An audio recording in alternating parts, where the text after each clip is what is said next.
Elena Reyes grabbed the baby from the crib and held her tight against her chest. Her voice cracked as she shouted across the nursery, "What did you give her? What did you put in that bottle?" Sophia Bennett's perfect face twisted into something Elena had never seen before. Pure rage, pure hatred. The mask was gone. "You're just the maid?" Sophia hissed, stepping closer. "You're nobody. You think anyone will believe you over me?" Baby Lily was burning with fever in Elena's arms. 6 months old, dying, and Elena finally knew why. The mother was the monster. Before we continue this story, I want to ask you something. Where are you watching from right now? What time is it in your city? Please subscribe to this channel and comment below. I love seeing how far these stories travel. Stay with me until the end, because what happens next will break your heart and then put it back together again. The baby's cry was different that morning. Elena Reyes stopped mopping and listened. She had cleaned houses for 18 years. She had heard every kind of baby cry: hungry, tired, cranky, attention-seeking. But this sound coming from upstairs was none of those things. This was the cry of a baby who was giving up. Elena dropped the mop. It clattered against the marble floor. She didn't care. She was already moving toward the stairs, her worn sneakers squeaking on the polished surface. "Mrs. Bennett," she called out. No answer. She climbed faster. Her knees protested. 52 years old, and every joint reminded her of every floor she had ever scrubbed. But she kept going. That cry was getting weaker. The nursery door stood half open. Elena pushed through it. Baby Lily lay in her crib, tiny fist waving weakly in the air. Her face was pale. Too pale. Her cheeks, round and healthy just 8 weeks ago when Elena first started this job, had become hollow. Sunken. Like someone was draining the life out of her drop by drop. Elena reached into the crib. "Ay, mi pequeña," she'd whispered. "What's happening to you?" She lifted Lily and felt her heart drop. The baby weighed nothing. A 6-month-old should not feel like this. Like holding air. Like holding something that was slowly disappearing. Lily's eyes found Elena's face. Something passed between them. A connection that Elena couldn't explain. The baby stopped crying. She pressed her tiny face into Elena's neck and held on like Elena was the only safe thing in the world. "I see you," Elena murmured in Spanish. "I see you, little one." Footsteps in the hallway. Fast. Clicking. Elena quickly put Lily back in the crib and grabbed a cloth from the changing table. She was wiping the railing when Sophia Bennett appeared in the doorway. "Good morning, Elena." Sophia's voice dripped honey. "I thought I heard Lily fussing." "Yes, Mrs. Bennett. She was crying. I came to check."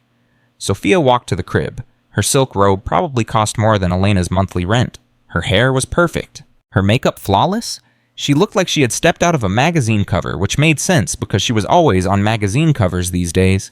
Sophia looked down at her daughter and something flickered across her face. Just for a second. Not love, not worry, something else, something that made Elena's stomach tighten. Then it was gone. Poor baby. Sophia lifted Lily with practiced tenderness. "Another rough night. We've been to 7 specialists, Elena. 7. And nobody can tell me why my daughter won't thrive." Tears filled her eyes. Perfect tears. They rolled down her cheeks without smudging her mascara. "It's so hard," Sophia continued. "Being a mother to a sick child. Some days I don't know how I'll survive this." Elena nodded. "I'm sorry, Mrs. Bennett." Sophia's tears vanished instantly. Her voice shifted, colder now. "You can finish the bathrooms. I need to feed Lily, alone. Close the door on your way out." Elena walked out. But at the door, she paused and looked back. Sophia was staring at Lily with an expression that sent chills down Elena's spine.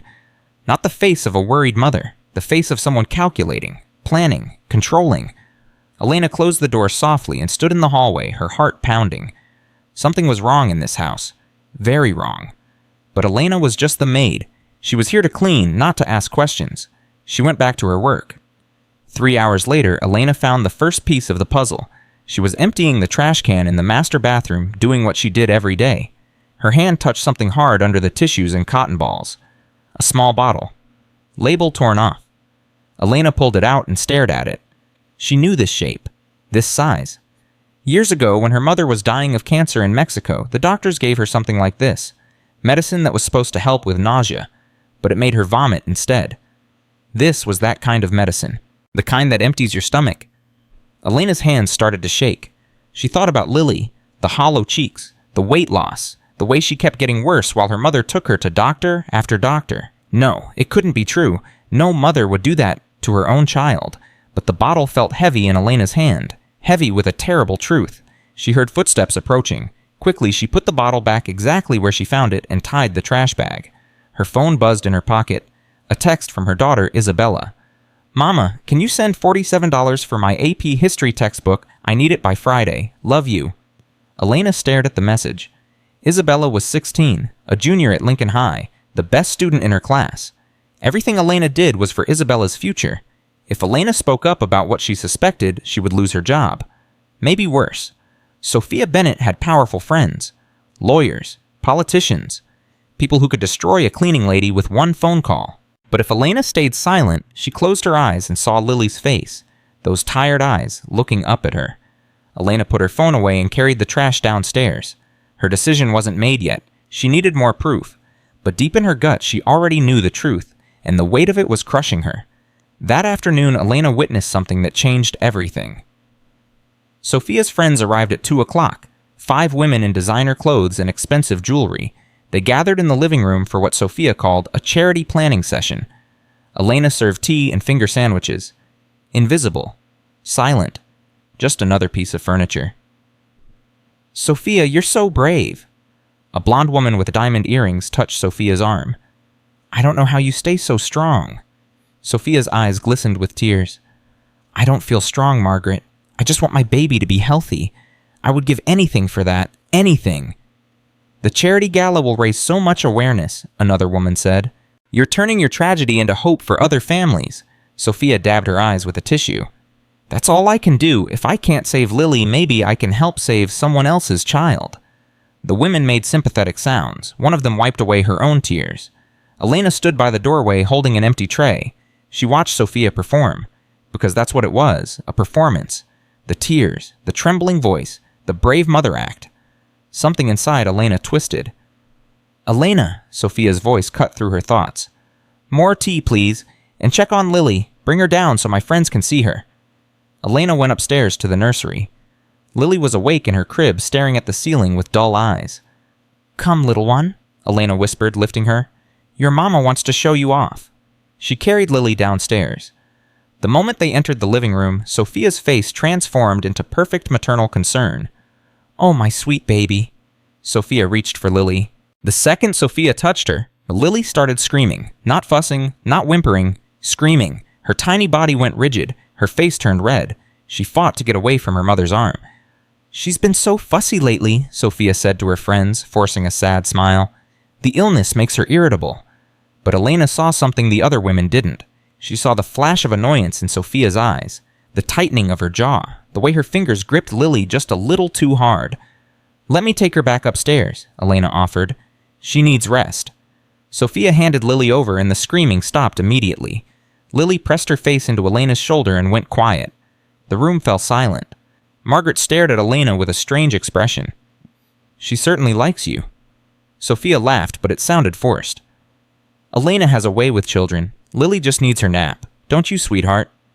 Elena carried Lily back to the nursery. Her mind was racing. Lily was afraid of her own mother. Babies didn't lie. Babies couldn't fake reactions. Something was terribly, terribly wrong. Elena put Lily in her crib and stood there for a long moment watching the baby's breathing slowly return to normal. "I'm going to help you," she whispered. "I don't know how yet, but I will." Lily's tiny hand wrapped around Elena's finger and held on tight. That night, Elena couldn't sleep. She lay in her small apartment staring at the ceiling, listening to Isabella's soft breathing from the other bed. The clock on the wall ticked past midnight. 1 o'clock, 2. At 2:30, Elena got up and went to her laptop. Her daughter had taught her how to use Google years ago. Elena typed slowly, one finger at a time. When mothers hurt their own children for attention. The results made her sick. Munchausen syndrome by proxy, a mental illness where a caregiver makes someone in their care sick to get attention and sympathy, usually mothers, usually targeting their own children. The victims suffered for months or years before anyone figured out what was happening. Some of them died. Elena read story after story. Mothers who poisoned babies with salt. Mothers who suffocated children just enough to cause symptoms. Mothers who became celebrities for their devotion while secretly destroying their own kids. Every profile matched Sophia perfectly. The need for attention, the performance of suffering, the frustration when doctors couldn't find anything wrong. Elena closed the laptop and put her head in her hands. She wasn't crazy, she wasn't imagining things.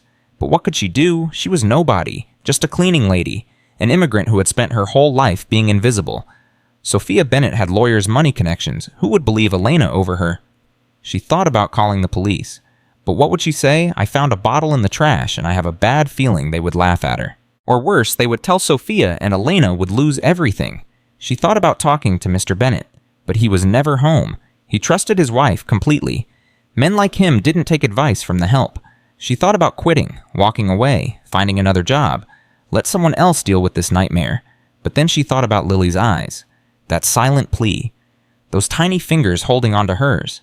If Elena walked away, who would save that baby? Elena picked up her phone and dialed a number she hadn't called in months. Carmen answered on the fourth ring, her voice groggy with sleep. Elena, it's 3 a.m. What's wrong? I need help, Carmen. Something bad is happening at my job. Carmen had cleaned houses with Elena for 15 years before she retired. She knew how the world worked. She knew what happened to people like them when they challenged people like the Bennetts. What kind of bad? Carmen asked. Elena told her everything. The bottle, Lily's weight loss, the screaming when Sophia held her, the charity performances, the magazine interviews. Silence on the line. Then Carmen spoke and her voice was hard. Elena, listen to me carefully. Rich people protect each other. If you're wrong, they'll destroy you, your job, your reputation, maybe even your immigration status. They have lawyers who specialize in making problems like you disappear. So I should do nothing, let the baby die. I didn't say that. I said be careful. You need proof, real proof, something they can't explain away, something that will make people listen. How do I get that? I don't know, mija, but whatever you do, protect yourself. Protect Isabella. Don't be a hero. Heroes end up dead. Elena hung up and stared at the wall. Proof. She needed proof. Tomorrow she would start looking. The next morning, Elena arrived at the Bennett mansion with new purpose. She cleaned like she always did, vacuuming, dusting, scrubbing. But now her eyes were open. Her ears were alert. She was hunting. In the master bathroom, she found the cabinet that was always locked. Today, she noticed the key hanging on a hook inside the closet. Sophia had gotten careless. Elena's heart pounded as she unlocked the cabinet. Inside, she found 3 more bottles. Same shape, same size. Labels torn off. She also found a small notebook with handwritten notes. Dates and numbers. December 3rd, 2 ml. December 5th, 3 ml. December 8th, 2.5 ml. Dosages. Sophia was tracking dosages. Elena took photos with her phone. Her hands trembled so badly the first pictures came out blurry. She tried again. Better. Clear enough to see the bottles. Clear enough to read the notebook. She put everything back exactly where she found it and locked the cabinet. Her phone buzzed. A text from Isabella. Mama, my teacher said I should apply for the governor's scholarship. She thinks I have a real chance. Can you believe it? Elena read the message 3 times. The governor's scholarship. Full ride to any California state university. Isabella's dream. Everything Elena had worked for. Everything she had sacrificed. It all came down to this. Her daughter's future versus a stranger's baby. But Lily wasn't a stranger anymore. Lily was a child who couldn't speak for herself. A child whose own mother was killing her slowly. Elena typed back, "That's wonderful, mija. I'm so proud of you. We'll talk tonight." She put her phone away and went back to work. But her mind was already planning the next move. That afternoon, James Bennett came home early. Elena was in the kitchen when she heard his car in the driveway. This was unusual. Mr. Bennett never came home before 7. Most nights it was 9 or 10. He walked into the kitchen looking exhausted. His expensive suit was wrinkled. His tie was loose. Dark circles shadowed his eyes. "Good afternoon, Mr. Bennett," Elena said.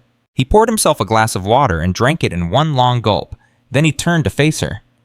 "Elena, can I ask you something?" Her heart jumped. "Of course, sir." He hesitated, running a hand through his graying hair. When he spoke, his voice was different, quieter, uncertain. "You're here every day. You see Lily more than almost anyone. Have you noticed anything? Strange." This was it, her chance. He was asking, he was listening. Elena gripped the edge of the counter to steady herself. "Strange, sir." "I don't know how to explain it." James rubbed his face. "The doctors keep saying there's nothing wrong, but she keeps getting worse. Sophia follows every instruction, does everything right, but nothing helps." He looked at Elena, really looked at her like he was hoping she had answers. "Sometimes I feel like I'm going crazy," he said quietly, "like I'm missing something obvious, something right in front of my face." Elena opened her mouth. The words were right there. "Ask your wife about the bottles in the bathroom cabinet. Ask her about the notebook with the dosages. Ask her why Lily screams when she holds her." "Mr. Bennett?" "Darling," Sophia's voice rang out from the hallway. "You're home early. What a wonderful surprise." She swept into the kitchen, wearing a cream-colored dress, her smile bright and beautiful. She kissed James on the cheek and slipped her arm through his. "I was just telling Elena about the charity gala next month. We're expecting over 500 guests. The donations will go to Children's Hospital Research. Isn't that wonderful?" James's expression shifted.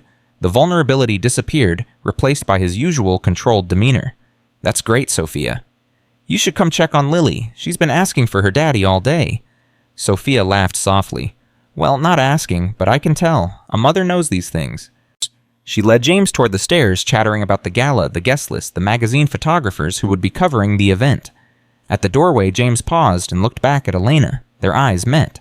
Something passed between them. A question. A doubt. A silent plea. Then Sophia tugged his arm and he was gone. Elena stood alone in the kitchen, her hands still gripping the counter. He knew something was wrong. Deep down, he knew. But Sophia was too good at controlling everything. Controlling the story. Controlling him. Elena had to find another way.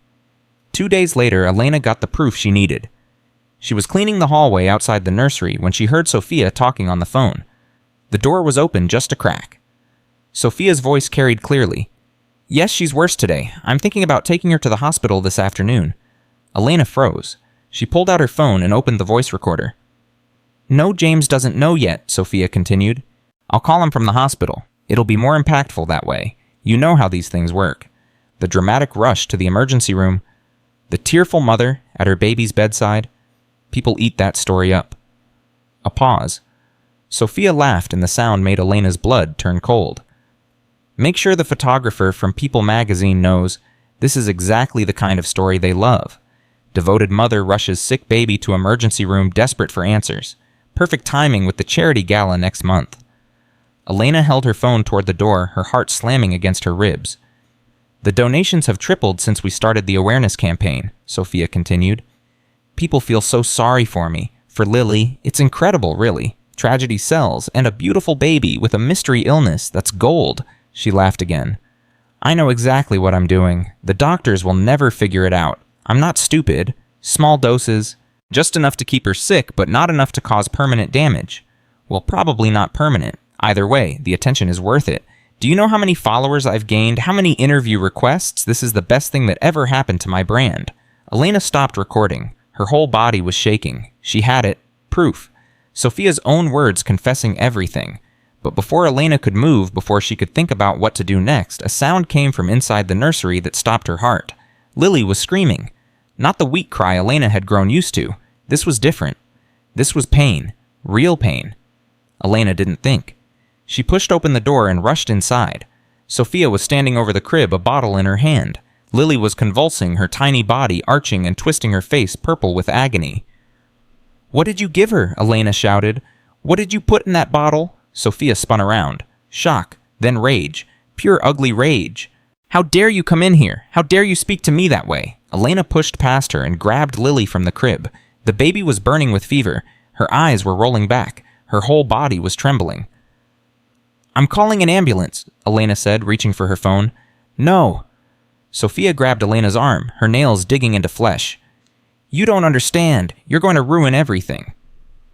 "Ruin what? Your publicity campaign, your magazine covers." Elena pulled her arm free. "Your daughter is dying." "She's fine." Sophia's voice cracked with hysteria. "She's always fine. I know exactly what I'm giving her. I know the limits. Another hour and she'll be perfect for the photographers. She just needs to look sick enough to be sympathetic." The words hung in the air. Horrible. Impossible. A full confession. Lily screamed again, weaker now. Fading. "I'm taking her to the hospital," Elena said. Sophia moved to block the door. Her face had transformed completely. The beautiful charity mother was gone. What remained was something desperate. Dangerous. If you walk out that door, Sophia said slowly, you will never work in this city again. I have friends everywhere. Lawyers, judges, police, people who believe everything I tell them. She stepped closer and her voice dropped to a hiss. Who do you think they're going to believe, me or some immigrant cleaning lady with a fake green card? My papers are real. Are they? Sophia smiled, and it was the most terrifying thing Elena had ever seen. Are you absolutely sure because I have friends at Immigration and Customs? One phone call and they'll be at your apartment within the hour. They'll take you away, and your precious Isabella, too. Elena's blood went to ice. How do you know about Isabella? I know everything about everyone who works for me. Your bank account, your daughter's school, your landlord who would evict you in a heartbeat if I made one phone call. I know exactly where you're vulnerable, Elena, and I will destroy you. Sophia stepped even closer, her eyes locked on Elena's. Put down my daughter. Go back to work. Forget what you think you heard, and maybe I'll let you keep your pathetic little life. Maybe I'll even give you a bonus. How does that sound? Everyone wins. Lily was still trembling in Elena's arms. Her fever was rising. Every second that passed was a second closer to permanent damage. Or worse.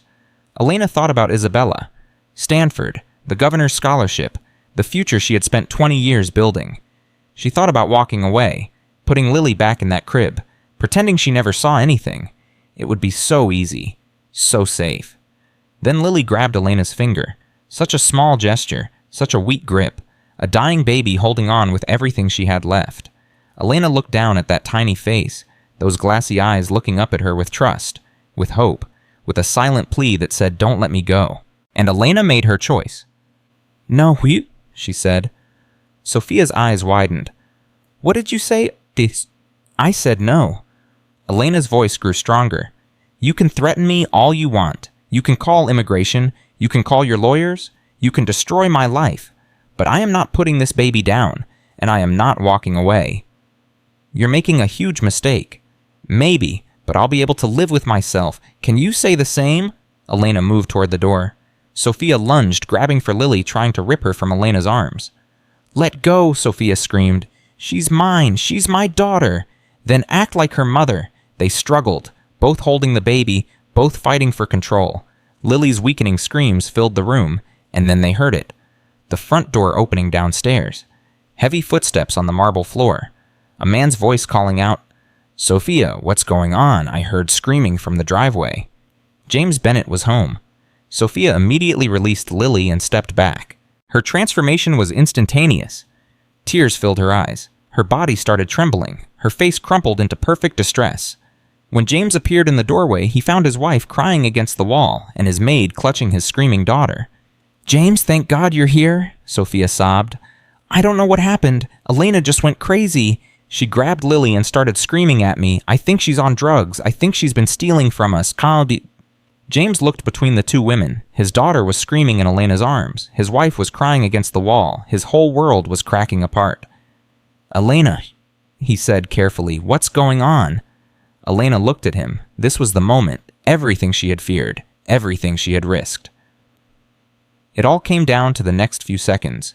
She could back down, apologize, say she made a mistake, or she could tell the truth and watch her life burn.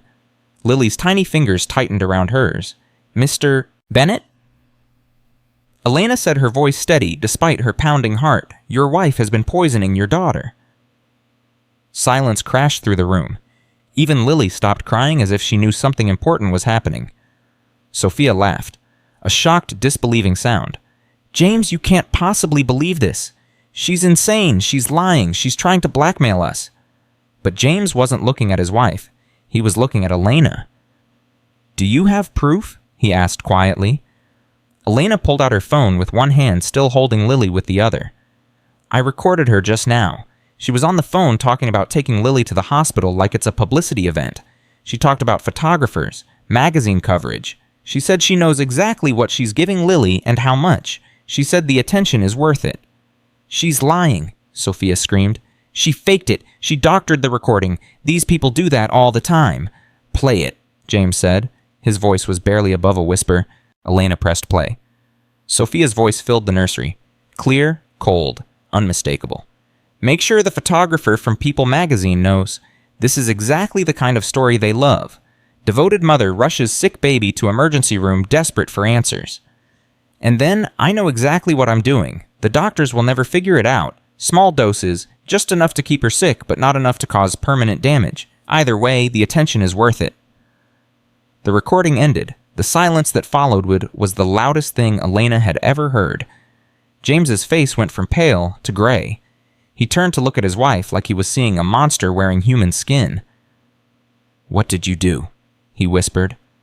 "What did you do to our daughter?" Sophia's tears stopped. Her performance crumbled. What was left was cold and hard and desperate.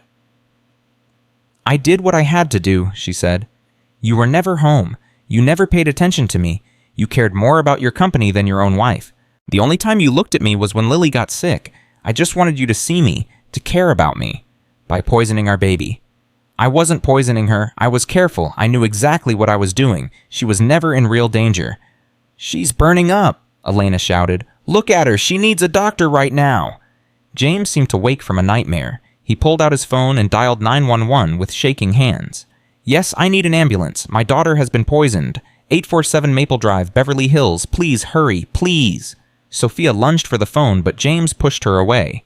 "Don't touch me," he said. "Don't come near me. Don't come near Lily ever again." "James, please. I love you. I love her. I was sick. I need help. You can't do this to me. Get out of my house. James, get out!" His scream echoed through the mansion, through the marble hallways, through the lies and secrets and masks that had hidden the truth for so long. Sophia stared at her husband. Then something shifted in her face. The desperation turned to fury. The tears turned to ice. She looked at Elena, and her voice went quiet. Deadly. "This isn't over," she said. "You think you've won something? You've just made the biggest mistake of your pathetic life. Both of you." She grabbed her purse and walked out of the nursery. Her heels clicked on the marble floors slower and slower until the front door opened and slammed shut. Then she was gone. James collapsed into the rocking chair, his head in his hands. His shoulders shook with silent sobs. The man who ran a billion-dollar company was crying like a child who had just lost everything. Elena stood in the middle of the nursery holding Lily against her chest. The baby's breathing was shallow. Her fever was still raging. But she was alive. She was safe. For now. Elena looked at James. At his broken face. At his shattered world. Then she looked at the door where Sophia had disappeared. She had spoken up. She had risked everything. She had saved this baby's life. But Elena had been around long enough to know that people like Sophia didn't just accept defeat. They regrouped. They planned. They came back. This wasn't over.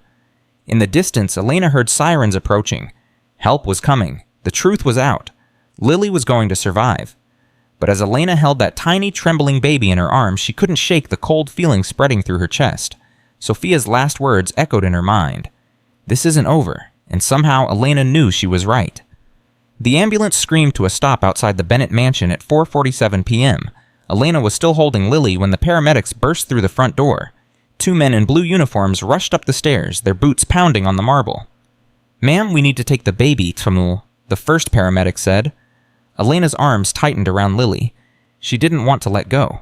After everything that had happened, letting go felt like betrayal. "Elena," James's voice was hoarse. "Let them help her." Elena looked down at Lily's face. The baby's eyes were half closed, her breathing shallow. She was fading. "Please save her," Elena whispered as she handed Lily to the paramedic. "Please. We're going to do everything we can." They strapped Lily to a tiny stretcher and rushed back downstairs. James followed his face. Gray, his hands shaking. At the front door, he turned back to Elena. "Come with us," he said. "I need you there. Mr. Bennett, you're the only person who saw the truth. Please, I can't do this alone." Elena grabbed her bag and ran after him. The ambulance ride was 7 minutes. It felt like 7 hours. Elena sat in the back watching the paramedics work on Lily. They attached monitors, started an IV, called ahead to the hospital with words Elena didn't understand.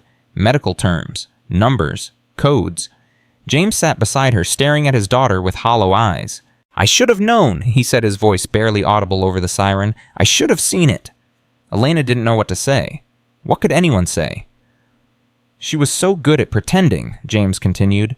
"Every tear, every worried look, every sleepless night by Lily's crib. I thought she was the perfect mother. I thought I was the problem. Working too much, not being there enough. He laughed bitterly. She used to tell me that. You're never here, James. You don't see how hard this is for me. And I believed her. God help me, I believed every word. The ambulance turned sharply, and Elena grabbed the rail to steady herself. Mr. Bennett, she said carefully, this isn't your fault. Isn't it? He looked at her with red-rimmed eyes. I hired you to clean my house, and you figured out what was happening in 2 months. I've been married to that woman for 8 years. I lived with her every day, and I didn't see anything. Elena thought about what to say. She thought about all the things she had learned in 18 years of cleaning houses for rich people. People like your wife, she said slowly. They're very good at hiding. They show you what they want you to see. They make you doubt yourself, make you think you're the crazy one. You didn't doubt yourself. I doubted myself every day, Mr. Bennett. Every single day. I almost walked away. I almost stayed quiet. Why didn't you... Elena looked at Lily's tiny body on the stretcher, the monitors beeping, the oxygen mask over her face. Because some things are more important than being safe. They arrived at Beverly Hills Medical Center at 4:54 p.m. Doctors and nurses surrounded Lily the moment the stretcher came through the doors. Elena caught glimpses of white coats and blue scrubs and urgent voices before a nurse guided her and James to a waiting room. We need to run tests, Bitsons, the nurse said. It could be a few hours. Is there anyone you need to call? James pulled out his phone with trembling hands. I need to call. I don't know who to call. The police? Elena said quietly. You need to call the police. James stared at her for a long moment. Then he nodded. Yes, the police. He walked to the corner of the waiting room and made the call. Elena could hear pieces of his conversation, words like poisoning and my wife and my daughter, words that would change everything. Elena sat down in a plastic chair and realized she was still shaking. The adrenaline was fading. The reality was setting in. She had done it. She had spoken up. She had saved Lily. But what happened now? Her phone buzzed. A text from Isabella. Mama, where are you? It's almost 6. Are you working late? Elena stared at the message. How could she explain any of this to her daughter? How could she tell Isabella that everything they had worked for might be about to disappear? She typed back. Something happened at work. I'll be home late. Don't worry. I love you. 3 dots appeared. Then Isabella's reply. Is everything okay? You're scaring me. Elena's fingers hovered over the keyboard. She wanted to tell the truth. She wanted to say that no, everything was not okay, that she had just blown up her entire life to save a stranger's baby, that she might lose her job and her reputation and maybe even her freedom. But Isabella was 16. She had homework to do, a scholarship to win, a future to protect. Everything is fine, mija. Just a long day. Get some sleep. I'll see you in the morning. She put the phone away and closed her eyes. Please, God, let everything be fine. At 6:23 p.m., a doctor came to find them. Dr. Sarah Chen was a small woman with sharp eyes and gray-streaked hair. She looked exhausted, like she had seen too many terrible things in her career. But when she spoke, her voice was steady. Mr. Bennett, your daughter is stable. James made a sound that was half sob, half laugh. She's okay. She's stable, Dr. Chen repeated carefully. But I need to ask you some difficult questions. Anything. Dr. Chen looked at Elena, then back at James. Perhaps we should speak privately. No, James shook his head. Elena stays. She's the one who figured out what was happening. She knows more than anyone. Dr. Chen nodded slowly. Very well. Mr. Bennett, we found traces of ipecac syrup in your daughter's system. Are you familiar with that substance? No? What is it? It's an emetic. It induces vomiting. In small doses, it was once used to treat certain types of poisoning, but it's been discontinued for years because of the dangers. In a child Lily's size, repeated exposure can cause severe damage to the heart muscles and our own digestive system. Elena felt sick. Heart damage, muscle damage. She thought about all those weeks of Lily getting worse. All those bottles hidden in the bathroom cabinet. How long? James asked. His voice cracked. How long has she been exposed? Based on the levels we found, I would estimate several weeks, possibly longer. Dr. Chen paused. Mr. Bennett, I need to ask. Do you know how your daughter came into contact with this substance? James opened his mouth, but no words came out. Elena stepped forward. I do. I recorded her mother admitting to it. I can play it for you. Dr. Chen's expression didn't change, but something shifted in her eyes. That would be very helpful. We're required to report suspected abuse to the authorities. The police are already on their way, James said. I called them from the waiting room. Good. Dr. Chen looked at both of them with something like respect. You did the right thing. Coming forward in these situations takes tremendous courage. She didn't know the half of it, Elena thought. Can I see her? James asked. Can I see Lily? Yes, but Mr. Bennett... Dr. Chen hesitated. There may be some lasting effects from the prolonged exposure. We won't know the full extent until we run more tests. I want you to be prepared for that possibility. James closed his eyes. When he opened them again, they were filled with a determination that Elena hadn't seen before. Whatever she needs, he said. Whatever it takes, I'm going to make this right. He followed Dr. Chen down the hallway toward the pediatric ward. Elena stayed in the waiting room. This was a moment for father and daughter. She didn't belong there, but she couldn't shake the feeling that somewhere out there Sophia Bennett was planning her next move. The police arrived at 7:15 p.m. Detective Karen Mitchell was a tall black woman in her 50s with silver-streaked hair and eyes that seemed to see everything. Her partner, Detective Robert Hayes, was shorter and broader, with a gentle voice that didn't match his serious face. They found Elena in the waiting room and introduced themselves with firm handshakes. Miss Reyes, Detective Mitchell said, "We've spoken with Mr. Bennett. He told us you're the one who discovered what was happening to his daughter." "Yes. We'd like to hear your account. Everything you saw, everything you heard, from the beginning." Elena told them. The bottles in the trash, the locked cabinet, the notebook with dosages, Lily's screaming when Sophia held her, the phone call she recorded, the confrontation in the nursery. Detective Hayes took notes. Detective Mitchell listened without interrupting, her expression unreadable. When Elena finished, there was a long silence. "Ms. Reyes," Detective Mitchell said finally, "you understand that you may be called to testify in court." "Yes." "Mrs. Bennett has powerful attorneys. They will try to discredit you. They will dig into your background, your immigration history, your finances. They will try to make you look like a liar or a criminal." Elena's stomach tightened, but she kept her voice steady. "I understand. Are you prepared for that?" Elena thought about Isabella, about Stanford, about everything she had worked for. Then she thought about Lily's tiny hand grabbing her finger, that silent plea in those tired eyes. "I'm prepared." Detective Mitchell studied her for a long moment. Then she nodded. "Good. Because women like Sophia Bennett don't go down easily. They fight dirty. They use every weapon they have." She paused. "But we have something they don't." "What's that?" "The truth, and a witness brave enough to tell it." Detective Hayes handed Elena his card. "If anything happens, anything at all, you call us immediately, day or night." Elena took the card and slipped it into her pocket. The detectives left to interview Dr. Chen and the hospital staff. Elena sat back down in her plastic chair and waited. At 8:30 p.m. her phone rang. The number was blocked. Elena hesitated, then answered. "Hello." Silence on the line. Then a voice she recognized. Soft, cold, controlled. "Did you really think you could destroy me, Elena?" Elena's blood turned to ice. "How did you get this number?" Sophia laughed. "I told you, I know everything about everyone who works for me. Your phone number, your address, your daughter's school schedule, what time she walks home, what route she takes. If you touch her, I'm not going to touch anyone. I'm not a violent person, Elena. I'm just a mother who was wrongly accused by a jealous employee." Sophia's voice hardened. "That's the story my lawyer's going to tell.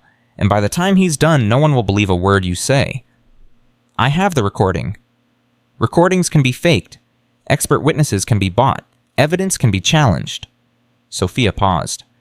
"You're going to lose everything, Elena. Your job, your reputation, maybe even your daughter, and for what? A baby that isn't even yours." Elena gripped the phone so hard her knuckles turned white. "Lily is safe now," she said. "That's all that matters." "Is she? The courts might not see it that way. I'm her mother. I have rights, and I have the best lawyers money can buy." Sophia's voice dropped to a whisper. "This isn't over, Elena. It's just beginning. Sleep well." The line went dead. Elena sat there for a long moment staring at her phone. Her hands were trembling again. She should tell the detectives about the call. She should report it as a threat. But first she needed to make sure Isabella was safe. She dialed her daughter's number. It rang once, twice, 3 times. "Come on, mija, pick up." 4 rings, 5. "Hello?"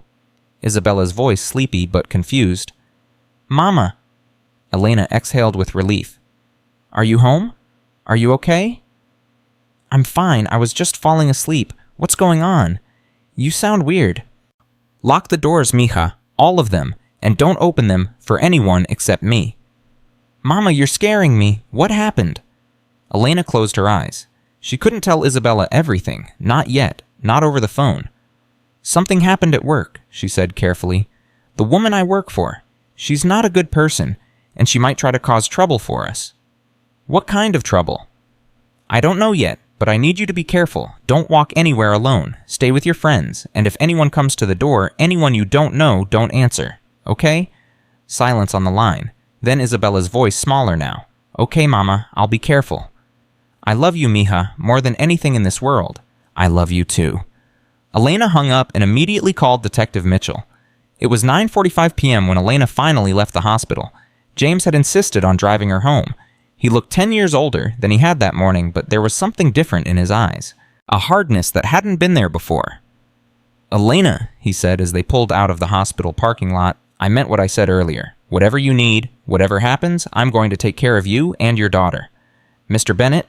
James, please. After everything you've done, you can call me James. Elena nodded slowly. James, you don't owe me anything. I owe you everything. His hands tightened on the steering wheel. You saved my daughter's life. You risked your own safety, your own future for a child that wasn't yours. Do you understand how rare that is? Elena didn't answer. She stared out the window at the lights of Los Angeles sliding past. Most people would have stayed quiet, James continued. Most people would have protected themselves, but you didn't. Why? Elena thought about the question. She had asked herself the same thing 100 times over the past few weeks. My mother used to say something, she said finally. She said that God put certain people in our path for a reason, not because it's easy, not because it's safe, but because we're the only ones who can help them. She turned to look at James. When I first held Lily, she looked at me like I was the only person in the world who could see her, like she was drowning and I was the only one who noticed. Elena's voice cracked. How could I walk away from that? How could I live with myself if I did? James didn't say anything for a long moment. When he spoke again, his voice was thick with emotion. My lawyers are the best in the city. They're going to make sure Sophia never comes near Lily again, and they're going to protect you too. Whatever she tries to do, whatever game she tries to play, you won't face it alone. What about Isabella, her scholarship, her future? I'll pay for her college, all 4 years, whatever school she wants. Elena shook her head. That's too much. It's not enough. James pulled into the parking lot of Elena's apartment building. You gave me back my daughter. There's no amount of money that can repay that. Elena looked at her building, the cracked sidewalk, the flickering lights, the old cars in the parking lot. Her whole life was here. Small, simple, invisible, but maybe that was about to change. Thank you, she said quietly, for everything. Thank you, Elena. I'll call you tomorrow with updates about Lily. Elena got out of the car and walked toward her building. Behind her, she heard James drive away. She climbed the stairs to her apartment on the 3rd floor. Her keys jangled in her shaking hands. She unlocked the door and stepped inside. Isabella was waiting on the couch, wrapped in a blanket, her eyes wide with worry. Mama! She jumped up and ran to Elena, wrapping her arms around her. I've been so scared. What happened? Tell me everything. Elena held her daughter tight. She breathed in the familiar smell of her hair, felt the warmth of her body, listened to her heartbeat. This was what mattered. This was why she had risked everything. Sit down, mija, Elena said. I have a lot to tell you. They sat on the couch together, and Elena told her daughter the story. The sick baby, the hidden bottles, the confrontation, the hospital, the threats. Isabella listened without interrupting. Her face went through a dozen emotions, shock, fear, anger, pride, and finally, something that looked like fierce determination. When Elena finished, Isabella was quiet for a long moment. Mama, she said finally, you're a hero. Elena shook her head. I'm not a hero, I'm just... You are. Isabella grabbed her mother's hands. You stood up to a powerful person who was hurting a child.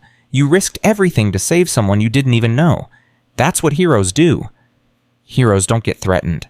Heroes don't put their families in danger. Heroes do exactly that. Isabella's eyes filled with tears. Mama, I've watched you my whole life. Working 2 jobs, 3 jobs, scrubbing other people's toilets so I could have books and clothes and opportunities. You never complained. You never gave up. You taught me that doing the right thing is more important than doing the easy thing. She squeezed Elena's hands. "I'm proud of you, Mama. I'm so proud." Elena pulled her daughter close and cried.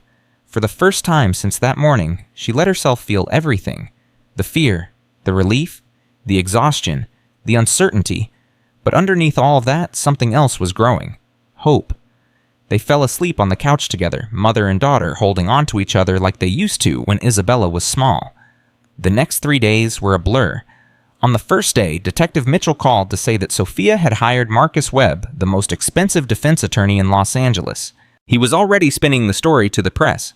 Devoted mother suffering from postpartum mental illness wrongly accused by a disgruntled employee seeking money. On the second day, James called to say that Lily was improving. Her fever was down. She was eating again. The doctors were cautiously optimistic about her recovery. On the third day, Elena received a letter. It arrived by private courier, hand-delivered to her apartment.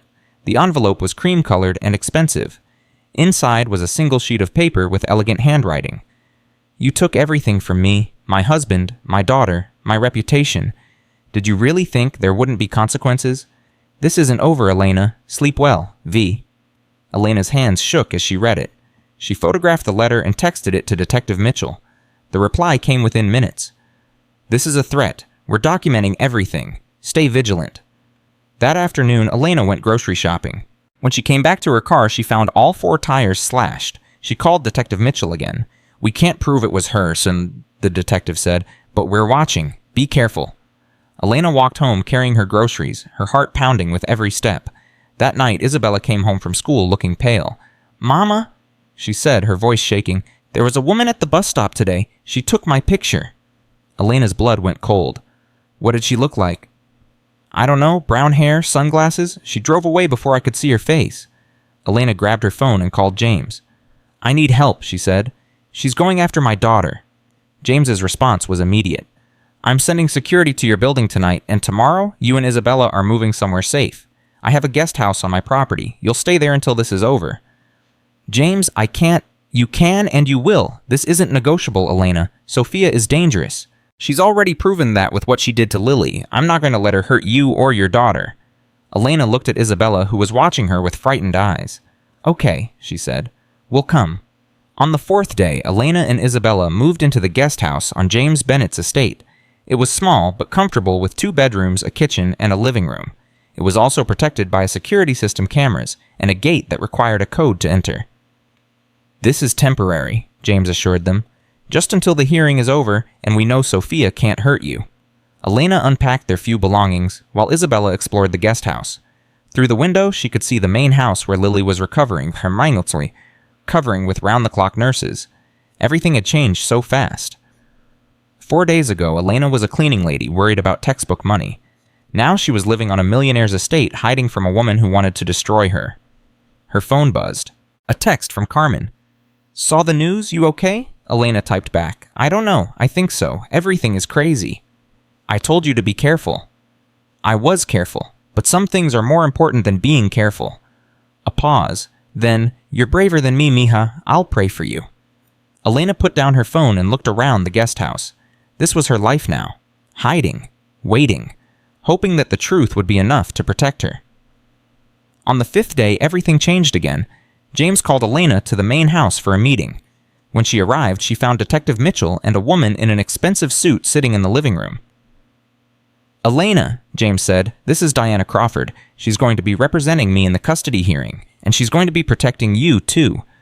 Diana Crawford stood and shook Elena's hand. She was in her 40s, with sharp features and sharper eyes. "Miss Reyes," she said, "I've reviewed your recording and your statement to the police. You're a key witness in this case. Without your testimony, it would be much harder to prove what Sophia did." "I understand." "Good, because Sophia's lawyer is going to try everything to discredit you. They've already started." Diana pulled out a folder. "They've requested your immigration records, your tax history, your employment history. They're looking for anything they can use against you." Elena felt her stomach drop. "Is there anything?" "Not that I can find. Your papers are legitimate. Your taxes are clean. You've never been arrested or charged with anything." Diana paused. "But that won't stop them from trying other tactics. They might try to bribe witnesses, plant fake evidence, spread rumors." "So what do we do?" "We prepare. We document everything. and we make sure that when you walk into that courtroom, you're ready for anything they throw at you." Detective Mitchell spoke up. "There's something else. Sophia's phone records show that she made 17 calls in the past 3 days to people in the media. She's trying to control the narrative, make herself look like the victim. Can we stop her? Not directly, but we can counter it." Diana looked at Elena. "Would you be willing to do an interview, tell your side of the story?" Elena hesitated. The thought of her face on television, her name in the news, made her want to run and hide. She had spent her whole life being invisible. Now everyone would see her. But then she thought about Lily, about all the other children who might be suffering in silence because no one was brave enough to speak up. "Yes," she said, "I'll do it." On the 6th day, Elena sat in front of a camera and told her story to a reporter from the Los Angeles Times. She talked about finding the bottle, about Lily's hollow cheeks and weak cries, about the recording, about the confrontation, about Sophia's threats. The reporter listened without interrupting. When Elena finished, the woman looked at her with something like respect. "Ms. Reyes, you're very brave." "I don't feel brave. I feel scared." That's what courage is, being scared and doing it anyway. The interview aired that night. Elena watched it with Isabella and James in the main house. Seeing herself on screen felt surreal. A stranger with her face talking about things that still felt like a nightmare. But the reporter had been fair. She had told Elena's story honestly. After the interview ended, James's phone started ringing, then Diana's phone, then Detective Mitchell's. "The public reaction is overwhelming," Diana said, scrolling through her messages. "People are calling Sophia a monster. They're praising you as a hero. This is going to make a big difference in the hearing." But Elena couldn't celebrate. She kept thinking about Sophia watching the same interview somewhere, seeing Elena's face, hearing Elena's words. What would she do next? On the 7th day they found out. Elena woke up to Isabella shaking her shoulder. "Mama, wake up, something's happening." Elena grabbed her phone.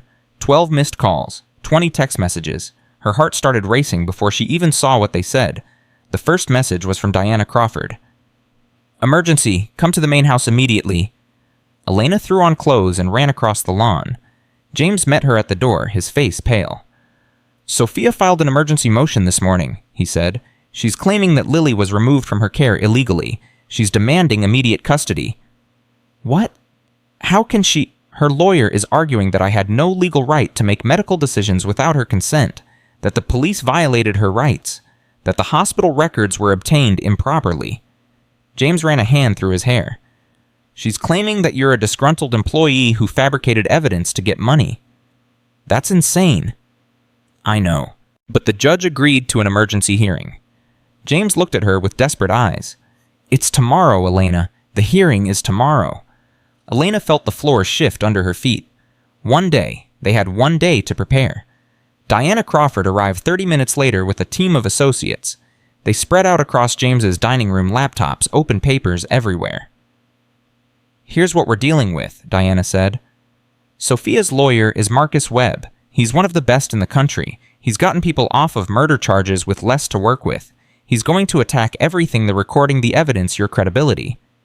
"Can he win?" Diana paused. "He can try, but we have something he doesn't have.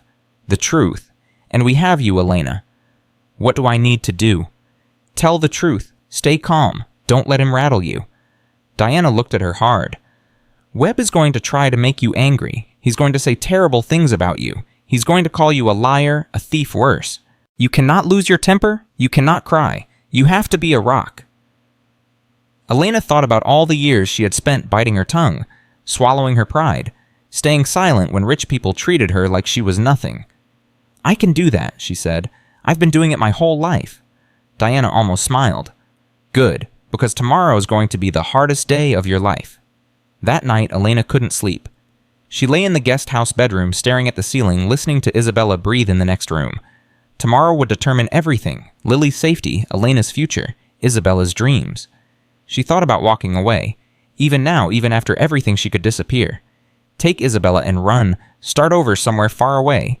But running meant Sophia might win. Running meant Lily might go back to the woman who had poisoned her. Running meant evil would triumph because good people were too scared to fight. Elena closed her eyes and prayed. "Please, God, give me strength. Give me the right words. Help me protect that little girl." When she opened her eyes, the first light of dawn was creeping through the window. She got up, showered, and put on the nicest clothes she owned. Today was the day. Today she would face the monster, and she would not back down. The courthouse doors opened at 8:47 a.m. Elena walked through them with her head held high, even though her legs felt like water. Diana Crawford was on her right. James Bennett was on her left. Behind them, Detective Mitchell and 2 uniformed officers followed. The hallway was packed with reporters. Cameras flashed. Voices shouted questions. Ms. Reyes, how do you respond to accusations that you fabricated evidence? Mr. Bennett, are you and your wife getting divorced? Elena, is it true you're being paid to testify? Diana put a hand on Elena's arm. Don't answer, keep walking. They pushed through the crowd and entered the courtroom. Elena had never been in a courtroom before. She had seen them on television, but nothing prepared her for the reality. The high ceilings, the wooden benches, the American flag hanging behind the judge's bench. And there on the other side of the room sat Sophia Bennett. Elena's breath caught in her throat.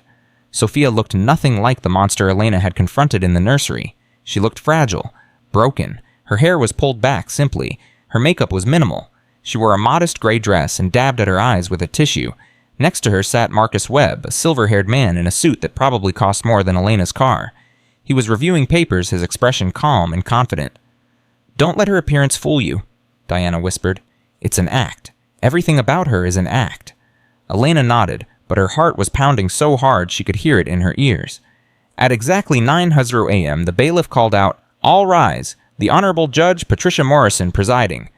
Everyone stood as the judge entered. She was a woman in her 60s with steel gray hair and eyes that missed nothing.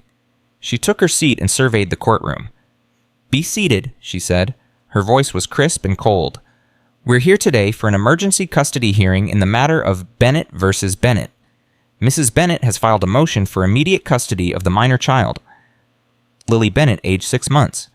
Mr. Bennett opposes this motion. Is that correct? Yes, Your Honor, Diana said. Yes, Your Honor, Marcus Webb echoed. Very well. Mr. Webb, you filed the motion. You may proceed.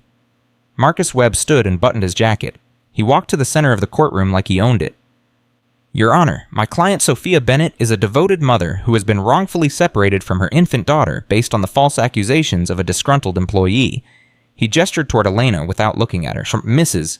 Bennett suffers from a recognized mental health condition, postpartum depression with anxiety.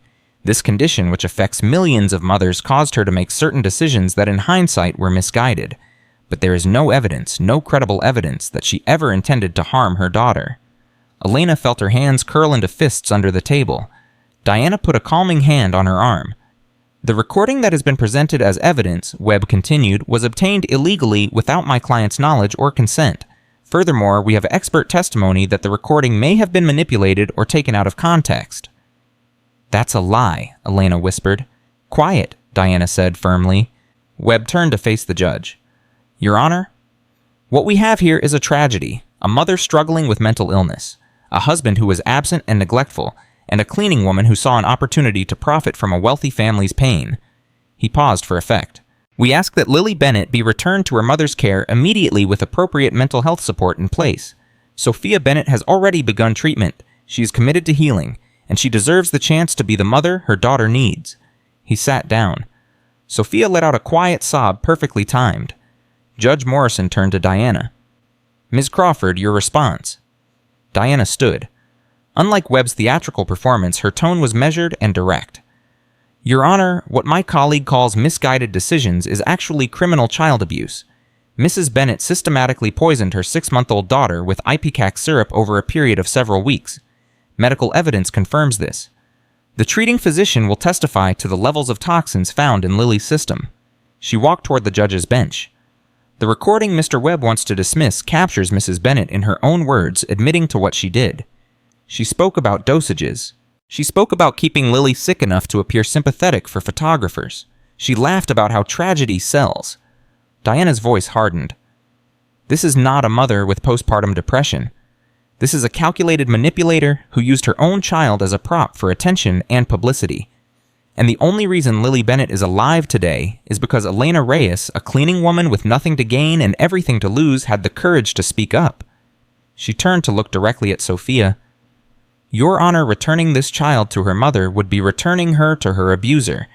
We cannot allow that to happen. Diana sat down. The courtroom was silent. Judge Morrison looked at both attorneys. "I understand there are witnesses to be called. Mr. Webb, proceed." Webb stood. "I call Elena Reyes to the stand." Elena's stomach dropped. She had expected to testify, but not first, not like this. Diana leaned close. "Remember what we practiced. Stay calm. Tell the truth. Don't let him get under your skin." Elena stood and walked to the witness stand. Her legs were trembling, but she forced herself to move steadily. She sat down and placed her hand on the Bible. "Do you swear to tell the truth, the whole truth, and nothing but the truth, so help you God?" "I do." Webb approached her slowly like a cat stalking a mouse. "Ms. Reyes, how long have you worked as a house cleaner?" 18 years. "And before working for the Bennetts, how many families had you worked for?" "I don't know exactly, maybe 30, 40. "That's a lot of families." Webb smiled, but his eyes were cold. "Have you ever been accused of theft while working for any of these families?" Elena's heart stopped. She knew this was coming, but it still felt like a punch. "Once, 8 years ago." "And what happened?" "A family accused me of stealing jewelry. I didn't do it. They found the jewelry later in their daughter's room. She had taken it. The charges were dropped. But the accusation was made. And it was false." Webb nodded thoughtfully. "Ms. Reyes, are you currently being compensated by Mr. Bennett?" Elena hesitated. "He's paying for my daughter's college education." Murmurs rippled through the courtroom. Webb's smile widened. "So Mr. Bennett is paying you, and in exchange you're testifying against his wife. Is that correct?" "That's not what's happening." "Isn't it?" Webb leaned closer. "You're a cleaning woman, Ms. Reyes. You earn, what, $15 an hour, 20, and now a billionaire is offering to pay for your daughter's college. That's hundreds of thousands of dollars. Did that money influence your decision to make these accusations?" "No." Elena's voice was stronger now. "I reported what I saw before Mr. Bennett offered me anything. I didn't even know he would—" "But you took the money." "He offered after—" "Yes or no, Ms. Reyes, did you take the money?" Elena gripped the armrests of the chair. "He's helping my daughter. That's not a bribe." "No further questions." Webb turned away dismissively and sat down. Diana stood. "Ms. Reyes, when did you first notice something was wrong with Lily Bennett?" Elena took a breath. This was her chance. "The second week I was working there. Lily had been healthy when I started. Happy baby, good weight. But she started losing weight, getting weaker, crying different." "Crying different? Can you explain?" "Babies cry for many reasons. Hungry, tired, wanting attention. But Lily's cry was different. It was weak. Like she was giving up. Like she didn't have the strength to fight anymore." "And what did you do when you noticed this?" "At first, nothing. I thought maybe it was normal. Mrs. Bennett was taking her to doctors. I thought they would figure it out." Elena paused. "But then I started noticing other things." "What things?" "Lily only got worse after Mrs. Bennett fed her alone. She would send everyone away. The nanny me everyone, and afterward Lily would be sicker every time. Did you see anything else?" "Yes." Elena's voice steadied. "I found bottles hidden in the bathroom trash. Medicine bottles with the labels torn off. I found more bottles locked in a cabinet. I found a notebook with dates and numbers. Dosages. And did you confront Mrs. Bennett about what you found?" "Not at first. I was scared. She's powerful, rich. I'm nobody. Who would believe me?" Elena looked at the judge. "But then I heard her on the phone. I recorded her. She said she was keeping Lily sick on purpose. She said the attention was worth it. She laughed about it." Diana walked to the evidence table and picked up Elena's phone. "Your Honor, I'd like to play the recording for the court." Webb jumped up. "Objection. The recording was obtained without my client's consent. It's inadmissible." "Your Honor," Diana countered, "California is a two-party consent state for private conversations. However, this was not a private conversation. My client was in the hallway, a common area of the home. Mrs. Bennett made no effort to ensure privacy. She left the door open." Judge Morrison considered this for a moment. "I'll allow it. Play the recording." The courtroom fell silent as Diana pressed play. Sophia's voice filled the room. Clear, cold, unmistakable. "Make sure the photographer from People magazine knows. This is exactly the kind of story they love. Devoted mother rushes sick baby to emergency room desperate for answers." Elena watched Sophia's face. For just a second, the mask slipped. Fear flashed in her eyes. The recording continued. I know exactly what I'm doing. The doctors will never figure it out. Small doses, just enough to keep her sick, but not enough to cause permanent damage. Well, probably not permanent. Either way, the attention is worth it. Do you know how many followers I've gained? Sophia's lawyer grabbed her arm, whispered something urgent. The recording ended. The silence that followed was deafening. Judge Morrison's face was stone. Ms. Crawford, do you have additional witnesses? Yes, Your Honor. I called Dr. Sarah Chen. Dr. Chen took the stand and was sworn in. She explained her credentials, her experience, her role in treating Lily. Dr. Chen taught.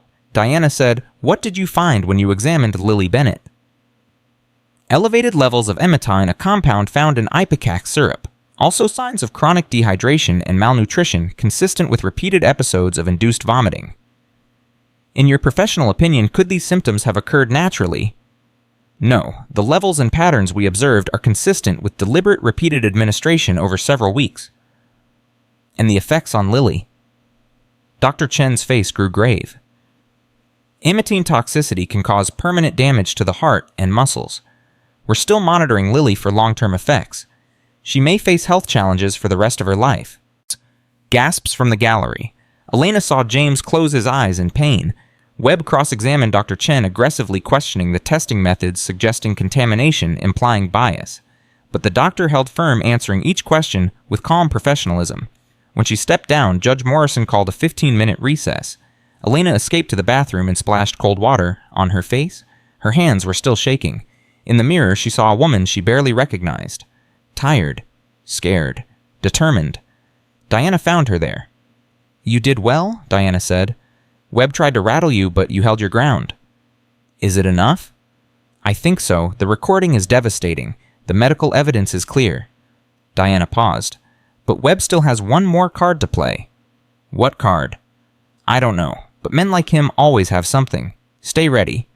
When court resumed, Webb called his own witness, Dr. Robert Hartman, a psychiatrist who specialized in postpartum mental health disorders. Dr. Hartman testified that Sophia suffered from severe postpartum psychosis, a rare condition that could cause mothers to harm their children without understanding what they were doing.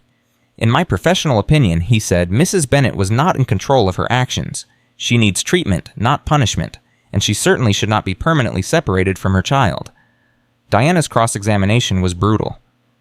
Dr. Hartman, how many times have you examined Mrs. Bennett? 3 times over the past week. And before that? I had not met her before this case. So you've known her for 1 week, and you're prepared to testify that she wasn't in control of her actions during the months she was poisoning her daughter. Based on my clinical assessment, did she seem out of control when she tracked the dosages in a notebook? Did she seem confused when she coordinated with photographers and magazines? These behaviors can be... Did she seem psychotic when she threatened Elena Reyes with deportation and financial ruin? Objection, Webb shouted. Counsel is badgering the witness. Withdrawn. Diana smiled coldly. No further questions. At 1:15 p.m., Webb made his final move. Your Honor, I have one more witness. I call Sophia Bennett to the stand. Elena's blood ran cold. She watched Sophia walk to the witness stand, fragile and trembling, the picture of a broken woman. Webb's voice was gentle. Mrs. Bennett, can you tell the court what happened after your daughter was born? Sophia's eyes filled with tears. Everything changed. I was so happy at first, but then something went wrong. I couldn't sleep, I couldn't eat, I had terrible thoughts. Thoughts about hurting myself, hurting Lily. She wiped her eyes with a tissue. I knew something was wrong with me, but I was too ashamed to ask for help. I thought if I told anyone, they would think I was a bad mother. They would take Lily away from me. Her voice broke. I never meant to hurt her. I love her more than anything in the world. I just wanted people to see how hard I was trying, how much I was struggling. I wanted someone to help me. She looked directly at Elena. I know what I did was wrong. I know I hurt my baby, but I was sick. I'm getting help now. All I want is a chance to be the mother Lily deserves. Please, please don't take my daughter away from me. The courtroom was silent. Some people were crying. Even Elena felt a moment of doubt. Was it possible? Could Sophia really have been that lost, that desperate, that sick? Then she remembered the phone call. The cold calculation in Sophia's voice. The way she had laughed about tragedy selling. No, this was another performance, another mask. Diana stood for cross-examination. Her voice was ice. "Mrs. Bennett, you testified that you wanted help, that you were struggling. But in the recording, we heard you said, and I quote, 'I know exactly what I'm doing.' Does that sound like someone who was confused?"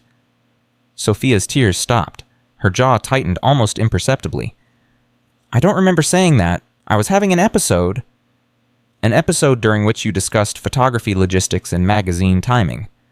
I don't remember." "You also said the attention was worth it. Worth your daughter's health. Worth her potential permanent damage. Do you remember that?" "No, I don't remember." Diana walked to the evidence table and picked up a stack of papers.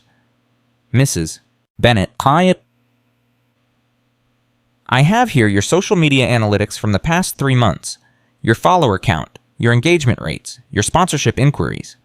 She held up a page. "According to these records, your social media following increased by 847% during the period when Lily was sick. Your sponsorship requests tripled. You were in negotiations for a reality television deal about mothers with chronically ill children." Murmurs from the gallery. Sophia's face went pale. "Does that sound like a woman having a mental health crisis, or does it sound like a woman running a very successful business?" "Objection!" Webb shouted. "This is inflammatory and irrelevant." "Your Honor," Diana said calmly, "it goes directly to motive and state of mind." Judge Morrison nodded. "Overruled. Answer the question, Mrs. Bennett." Sophia's mask was cracking. Elena could see the desperation in her eyes, the calculation, the fear of losing control. "I was sick." Sophia said, her voice harder now. "Everything I did was because I was sick, including the threat you made to Ms. Reyes, threatening to have her deported, threatening her daughter. I never. We have phone records, Mrs. Bennett. We have a recording of that call, too." The color drained from Sophia's face. "That's impossible." Diana smiled. "Elena Reyes recorded every conversation with you after the initial confrontation. She's smarter than you gave her credit for." She pressed play on a second recording. Sophia's voice filled the courtroom again. "Did you really think you could destroy me, Elena? I know everything about you. Your phone number, your address, your daughter's school schedule, what time she walks home, what route she takes. Then?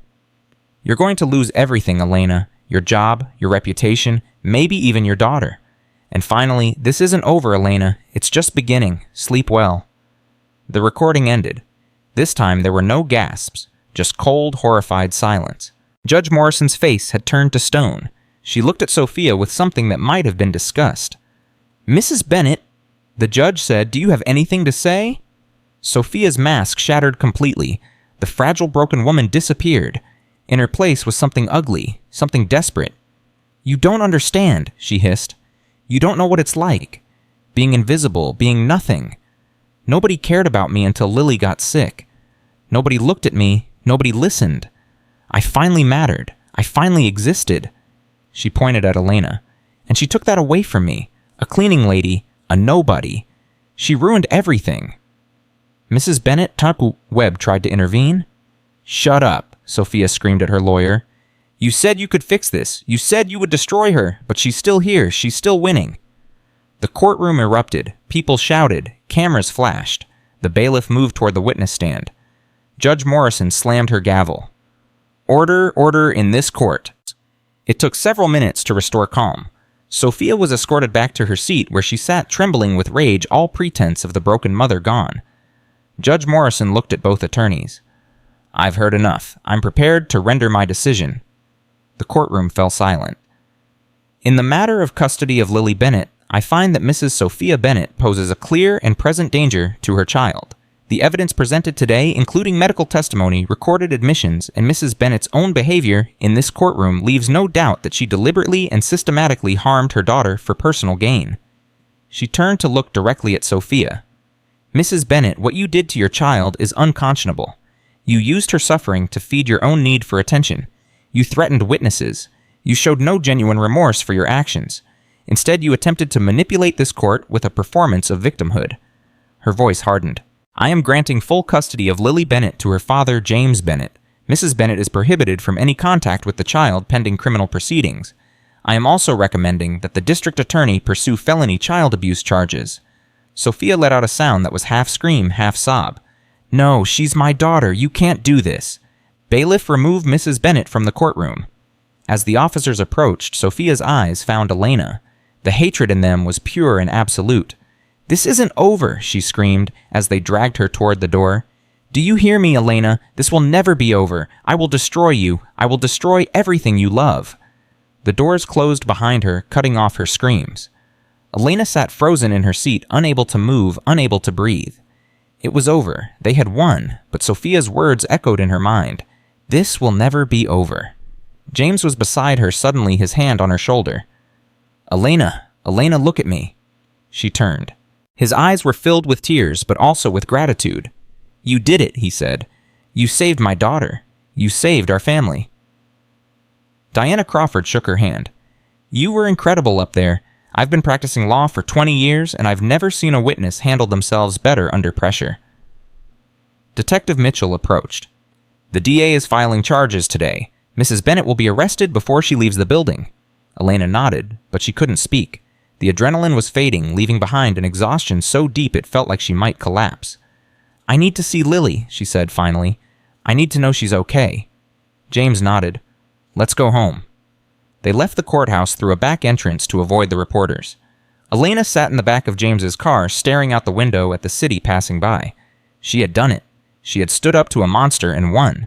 But as the car pulled through the gates of the Bennett estate, Elena couldn't shake the feeling that something was wrong, something she couldn't name. Her phone buzzed, a text from an unknown number. She opened it and felt her blood turn to ice. It was a photo of Isabella walking out of school, taken from across the street. Taken today. Below the photo, 3 words, "Your turn now." Elena's hands were shaking as she stared at the message. She looked up at the house, at the windows, at the trees surrounding the property. Sophia was in custody. Sophia was going to jail. But someone else was out there. Someone watching. Someone waiting. And Elena realized with horrible clarity that the battle was far from over. It had only just begun. Elena's fingers were numb as she dialed Detective Mitchell's number. The photo of Isabella burned on her phone screen. Her daughter walking out of school. Oblivious. Vulnerable. Targeted. "Mitchell. Mitchell here. Someone sent me a picture of my daughter." Elena's voice cracked. "Just now, right after we left the courthouse." Silence on the line. Then Mitchell's voice sharp and urgent. "Where are you?" "At the Bennett estate. James drove me here." "Stay there. Don't go anywhere. I'm sending officers to your daughter's school right now. What's the address?" Elena gave her the information, her hands shaking so badly she could barely hold the phone.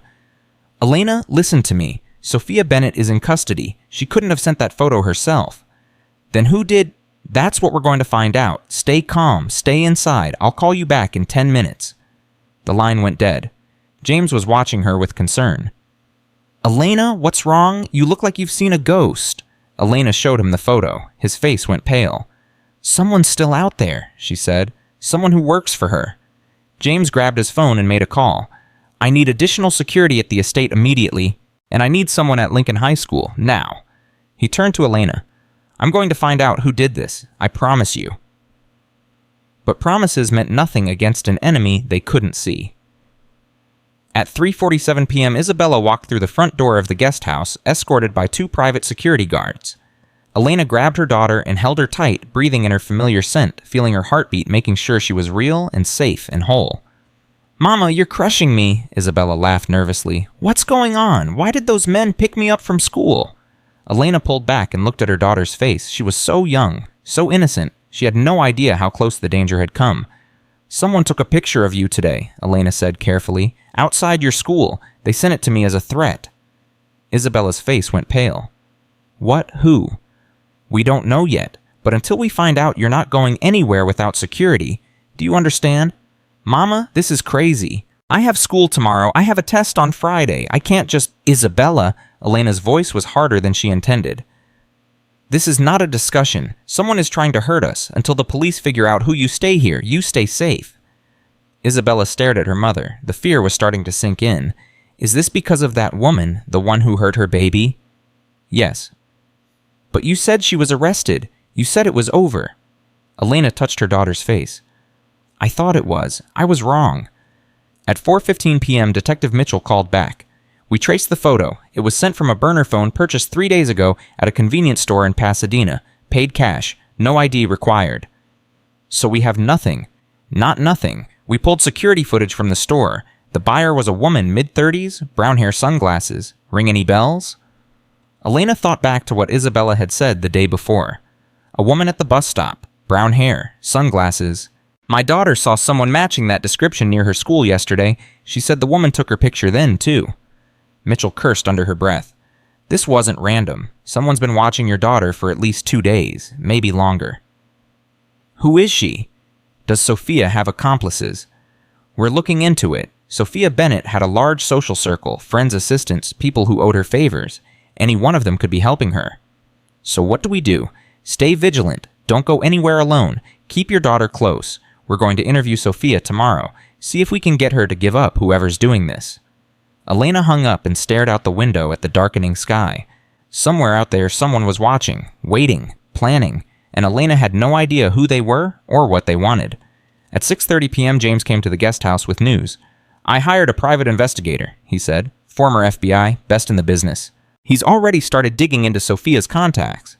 How long will it take? A few days, maybe a week, but he'll find something. He always does. Elena nodded, but a week felt like an eternity when her daughter's safety was at stake. There's something else, James said. He hesitated like he wasn't sure how to continue. What is it? My lawyers went through Sophia's financial records. She's been making payments to someone for the past 6 months. Monthly transfers to a bank account in Nevada. $50,000 each time. Who? We don't know yet. The account is under a shell company. It's going to take time to unravel. $50,000 a month. $300,000 total. Sophia had been paying someone a lot of money for half a year. But for what? 8:45 p.m. Elena put Isabella to bed and sat alone in the living room of the guest house. Her mind was racing. The photo, the mystery woman, the payments, none of it made sense. She pulled out her phone and scrolled through the news coverage of the trial. Headlines proclaimed Sophia Bennett a monster. Comment sections were filled with people praising Elena as a hero, but heroes weren't supposed to feel this scared. Her phone buzzed. Another unknown number? Elena's heart stopped. She almost didn't answer, but she needed to know. Hello? Breathing on the line. Then a woman's voice. Not Sophia. Someone else. You think you won, don't you? Elena's blood turned to ice. Who is this? You took her life away, her family, her reputation, everything she built. She poisoned her own daughter. She was sick. She needed help. And instead of helping her, you destroyed her. The voice was shaking with anger, with grief, with something that sounded almost like madness. Who are you? Elena demanded. Someone who knows the truth. Someone who's going to make sure you pay for what you did. The police are going to find you. They're going to. The police can't protect you. No one can. The voice dropped to a whisper. I'm going to take everything from you, Elena, just like you took everything from her. Your job, your reputation, your precious daughter. Elena's hand was trembling. Leave Isabella out of this. Why you didn't leave Lily out of it? You didn't think about the family you were destroying. A pause. Eye for an eye, Elena. That's how justice works. The line went dead. Elena sat frozen, the phone pressed against her ear, listening to silence. Then she ran to Isabella's room. Her daughter was asleep, her face peaceful, her breathing steady. Safe. For now. Elena sank down against the wall and finally let herself cry. At 11:30 p.m., the security cameras picked up movement at the edge of the property. James called Elena immediately. Someone tried to get through the back fence. Security scared them off, but they got away. Elena's heart was pounding. Did they see who it was? Female. Wearing dark clothes, she ran before they could catch her. The same woman. She was here, at the estate, trying to get in. Elena, I'm doubling security tonight. No one is getting through. But Elena didn't sleep. She sat in the living room with all the lights on, watching the door, listening for any sound that didn't belong. At 2:15 a.m., Isabella found her there. Mama, what are you doing? Elena looked at her daughter with red-rimmed eyes. I couldn't sleep. Isabella sat down next to her and took her hand. You're really scared, aren't you? Yes, mija, I am. Because of the woman who called. Elena had tried to keep the phone call secret, but Isabella was smart. Too smart. How did you know about that? I wasn't asleep. I heard you crying. Isabella squeezed her mother's hand. Mama, we've been through hard things before. When Papa died, when we had nothing, we survived. We'll survive this too. Elena looked at her daughter's face. 16 years old and already so strong, so brave, So much like her father. "When did you grow up?" Elena whispered. "I had a good teacher." They sat together in silence, mother and daughter holding on to each other in the darkness. At 6:30 a.m., Detective Mitchell called with news. "We interviewed Sophia this morning. She denied knowing anything about the threats, but she smiled when we mentioned the photo of your daughter, like she was enjoying this." "So she's behind it." "Almost certainly, but she's smart. She's not going to admit to anything that could add years to her sentence." "Then how do we stop this?" "We find whoever she's working with, cut off her network." Mitchell paused. "Elena, there's something else. We ran the voice from the phone call through our database. No match, but our analyst noticed something." "What?" "The caller's speech patterns. The way she talked about Sophia. She said she needed help, and you destroyed her. Very personal. Very protective. Like a friend. Or a family member. Does Sophia have any sisters, close cousins?" Elena thought back to her weeks at the Bennett mansion. She had never seen any family visit. Sophia never mentioned siblings. "I don't think so. She never talked about family." "That's what her records say too, but people hide things, especially people like Sophia." At 9:00 a.m., James's private investigator arrived at the estate. His name was Frank Morrison. Former FBI, 30 years of experience, a face that looked like it had seen everything and trusted nothing. "Ms. Reyes," he said, shaking her hand firmly, "I've been reviewing the case. I have some questions." They sat in James's office. Morrison opened a thick folder and spread documents across the desk. The payments Sophia was making. $50,000 a month to a shell company in Nevada. I traced the company through 3 different layers of holding entities. It took most of the night, but I found the owner. Elena leaned forward. "Who?" Morrison pulled out a photograph and slid it across the desk. Elena stared at the image. A woman mid-30s with dark hair and sharp features. There was something familiar about her face. Something that tickled the edge of Elena's memory. "Her name is Victoria Wells, 34 years old, lives in Pasadena." Morrison paused. "She's Sophia Bennett's half-sister." The room went silent. "Half-sister," James said. "Sophia told me she was an only child. She lied. Victoria Wells is the daughter of Sophia's father and another woman.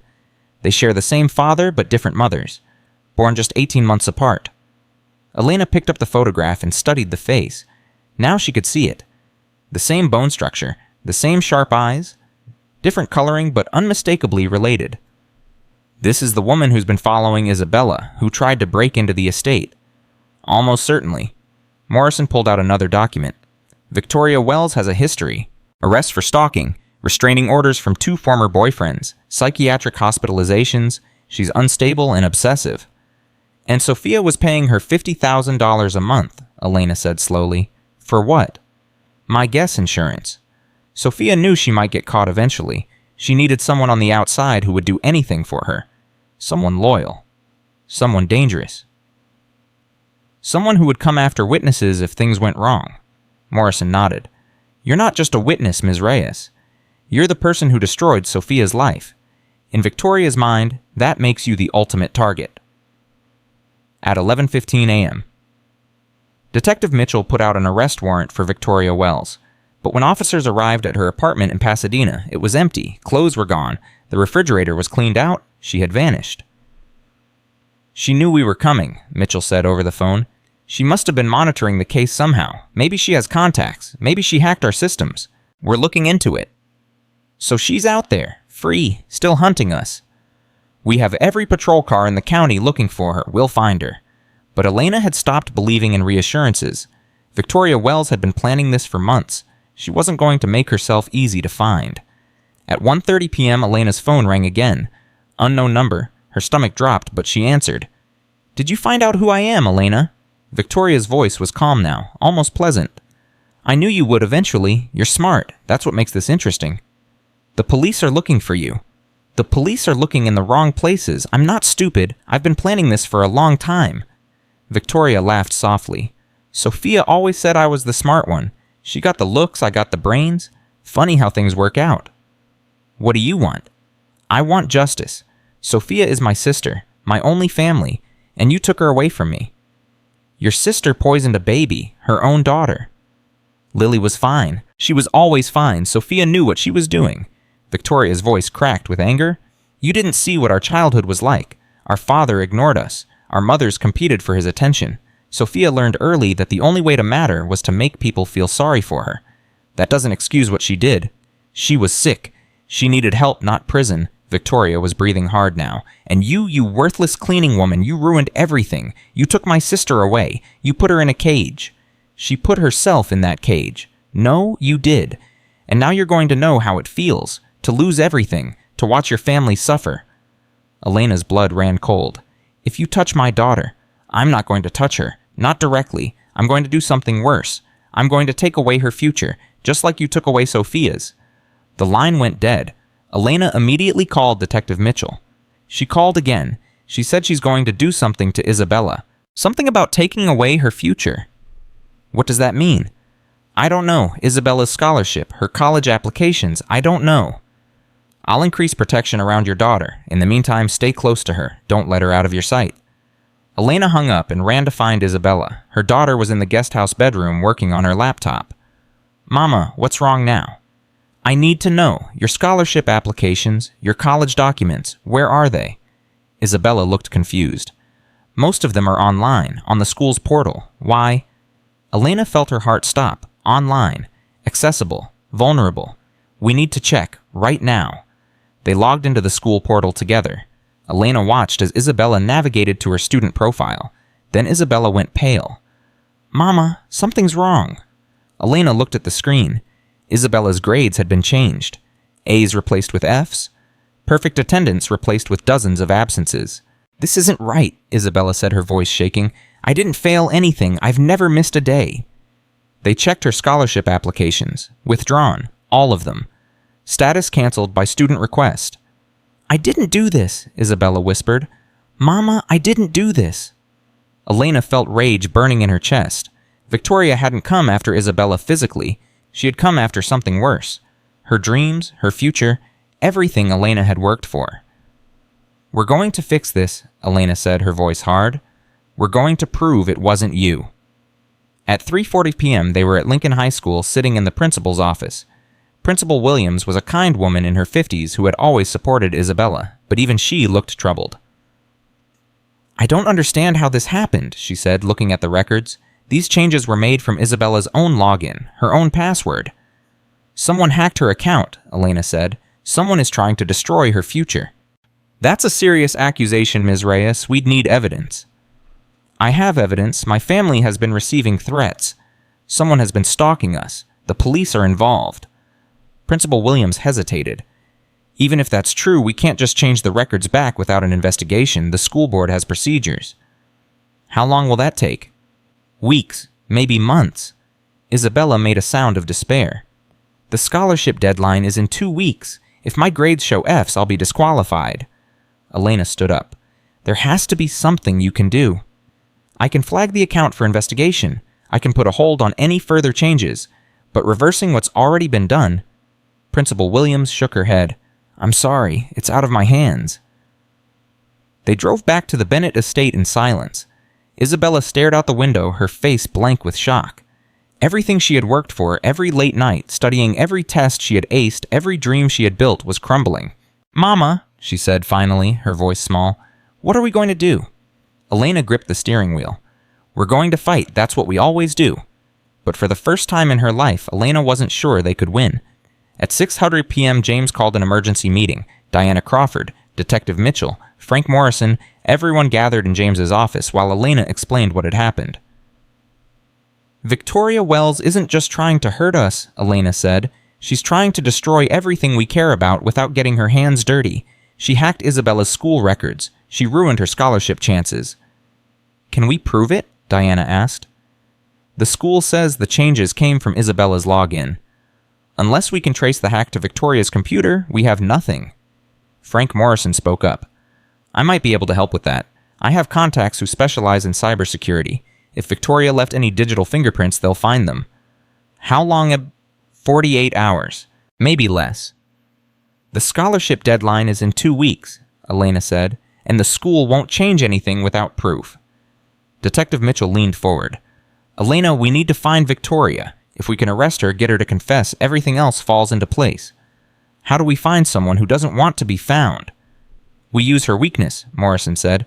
Her obsession with Sophia. She's been visiting her sister in jail, every visiting day without fail. Elena looked at him. You think we can catch her there? It's our best shot. Next visiting day is tomorrow. If Victoria shows up, we'll be waiting. At 7:30 p.m., Elena sat alone in the guest house. Isabella was in her room crying quietly. Elena could hear her through the wall, but didn't know what to say. All the words felt empty. All the promises felt hollow. Her phone buzzed. A text from Victoria. How does it feel to watch your daughter's dreams die? Sophia felt the same way when they took Lily. Now you understand. Elena typed back, this isn't over. Victoria's response came immediately, you're right. It's just beginning. Tomorrow I visit my sister. I'm going to tell her everything you're losing. She's going to love it.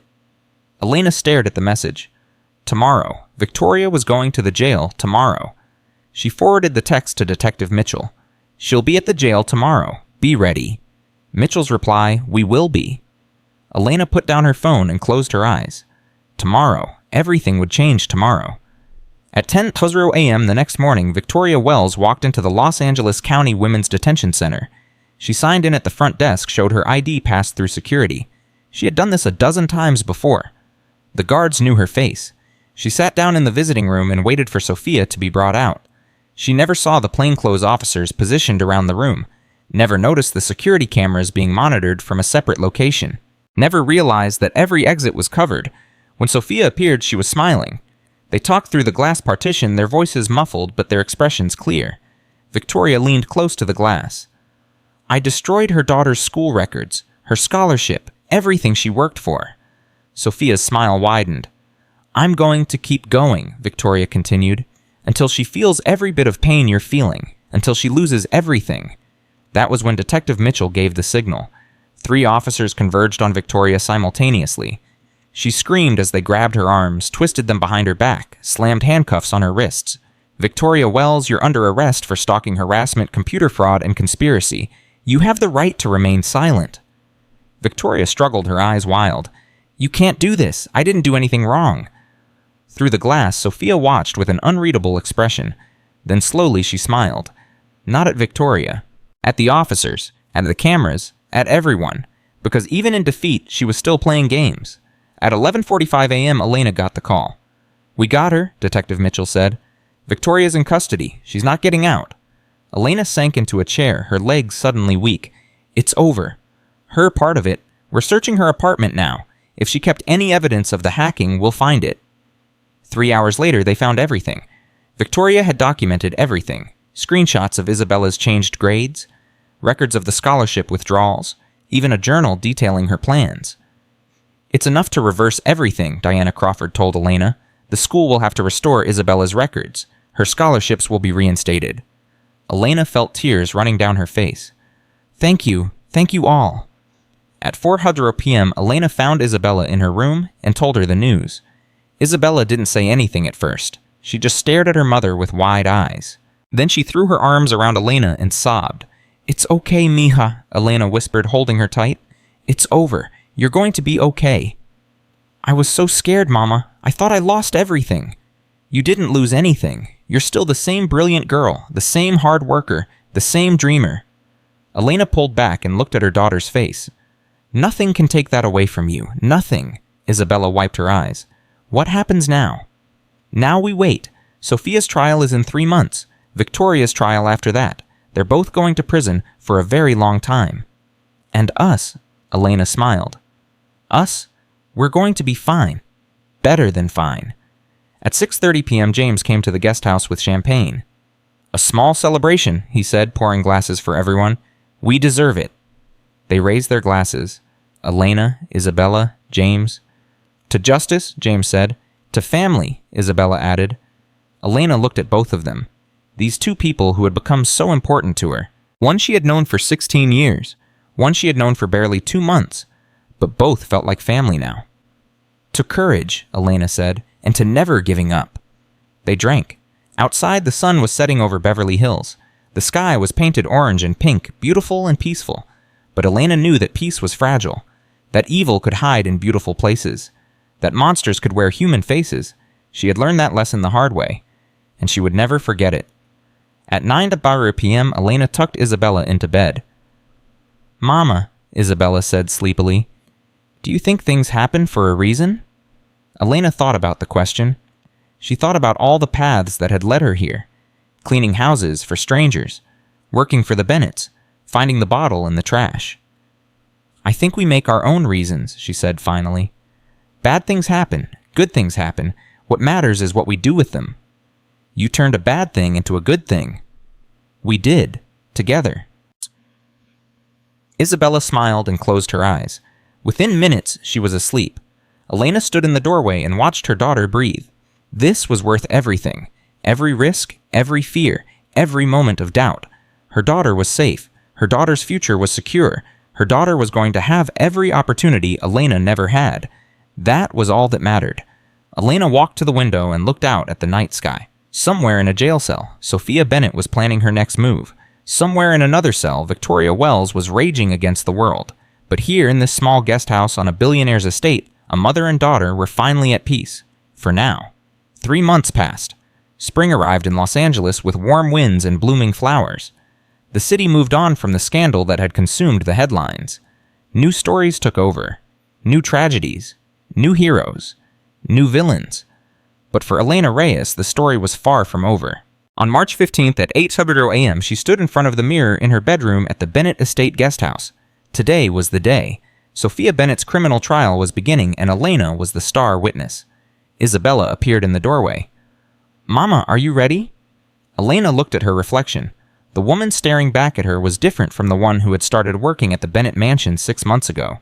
Stronger, harder, but also more tired. The months of stress had left their mark. I don't know if anyone can be ready for something like this, Elena said. Isabella walked over and straightened her mother's collar. You've already done the hardest part. You spoke up. You saved Lily. Today you just tell the truth one more time. One more time, Elena repeated. Then it's over. Then it's over. They drove to the courthouse in James's car. He sat in the back with Elena while Isabella stayed home with security. The streets were crowded with morning traffic, but Elena barely noticed. Her mind was already in the courtroom, facing Sophia, facing the jury, facing the final battle. The DA is confident, James said. Between your testimony, the recordings, the medical evidence, and Victoria's confession, they have an airtight case. Then why am I so nervous? James looked at her with understanding. Because Sophia is unpredictable. Because you've seen what she's capable of.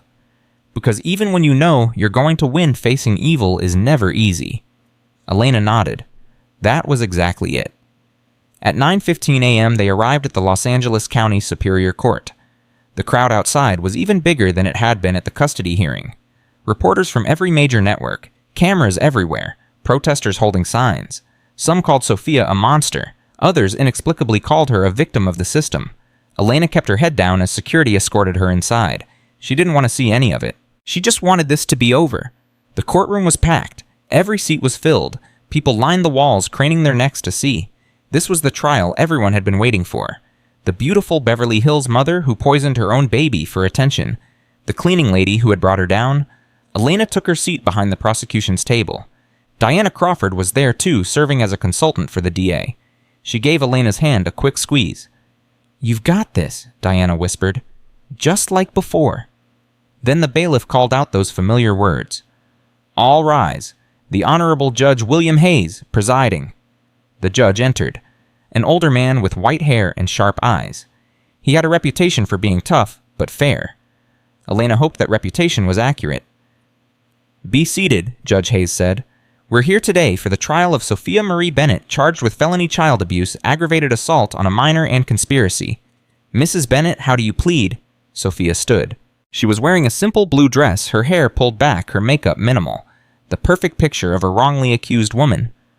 Not guilty, Your Honor. The words sent a ripple through the courtroom, even now, even with all the evidence she was fighting. Very well, Judge Hayes said. Prosecution, you may begin your opening statement. District Attorney Michael Torres stood. He was a tall man in his 50s with graying temples and a commanding presence. Ladies and gentlemen of the jury, this case is about a mother who betrayed the most sacred trust there is. The trust a child places in the person who is supposed to protect them. He walked toward the jury box. Over the course of this trial, you will hear evidence that Sophia Bennett systematically poisoned her infant daughter Lily with a substance called ipecac syrup. You will hear medical testimony about the damage this caused. You will hear recordings of Mrs. Bennett in her own words admitting to what she did. He paused and looked directly at the jury. And you will hear from Elena Reyes, a cleaning woman who worked in the Bennett household, a woman who noticed what no one else did, a woman who risked everything to save a child she had no obligation to protect. Torres pointed at Sophia. Sophia Bennett is not a victim. She's not a misunderstood mother. She is a predator who used her own baby as a tool to gain attention, sympathy, and fame, and she must be held accountable. He sat down. The courtroom was silent. Then Marcus Webb stood for the defense. Ladies and gentlemen, my colleague paints a dramatic picture, but reality is more complicated than good and evil heroes and villains. He approached the jury with a gentle smile. Sophia Bennett is a mother who suffered from a severe mental illness, postpartum psychosis, a condition so devastating that it can cause loving mothers to do unthinkable things. She was not in control of her actions. She was a victim of her own broken mind. He gestured toward Elena. You will also hear from Elena Reyes, a woman who claims to be a hero but who has been promised hundreds of thousands of dollars by James Bennett in exchange for her testimony. A woman who had every reason to lie, to exaggerate, to manipulate. Elena felt her face flush with anger, but she kept her expression neutral. She couldn't let him see that he was getting to her. By the end of this trial, Webb continued, you will see that this case is not about a monster and a hero. It's about a sick woman who needs treatment and a cleaning lady who saw an opportunity to change her life. He sat down. Sophia reached over and squeezed his hand, her eyes glistening with carefully manufactured tears. At 10:45 a.m., the prosecution called its first witness, Dr. Sarah Chen. Dr. Chen took the stand and testified about the medical evidence, the levels of emetine in Lily's system, the pattern of repeated exposure, the damage to her heart and muscles. In your professional opinion, Torres asked, could these symptoms have occurred naturally? No, the levels and patterns we observed are consistent with deliberate, repeated administration over a period of several weeks. And the long-term effects? Dr. Chen's face grew grave. Lily Bennett suffered permanent damage to her cardiac system. She will need monitoring for the rest of her life. She may require surgery as she grows older. The full extent of the damage won't be known for years. Elena watched the jury. Several of them looked horrified.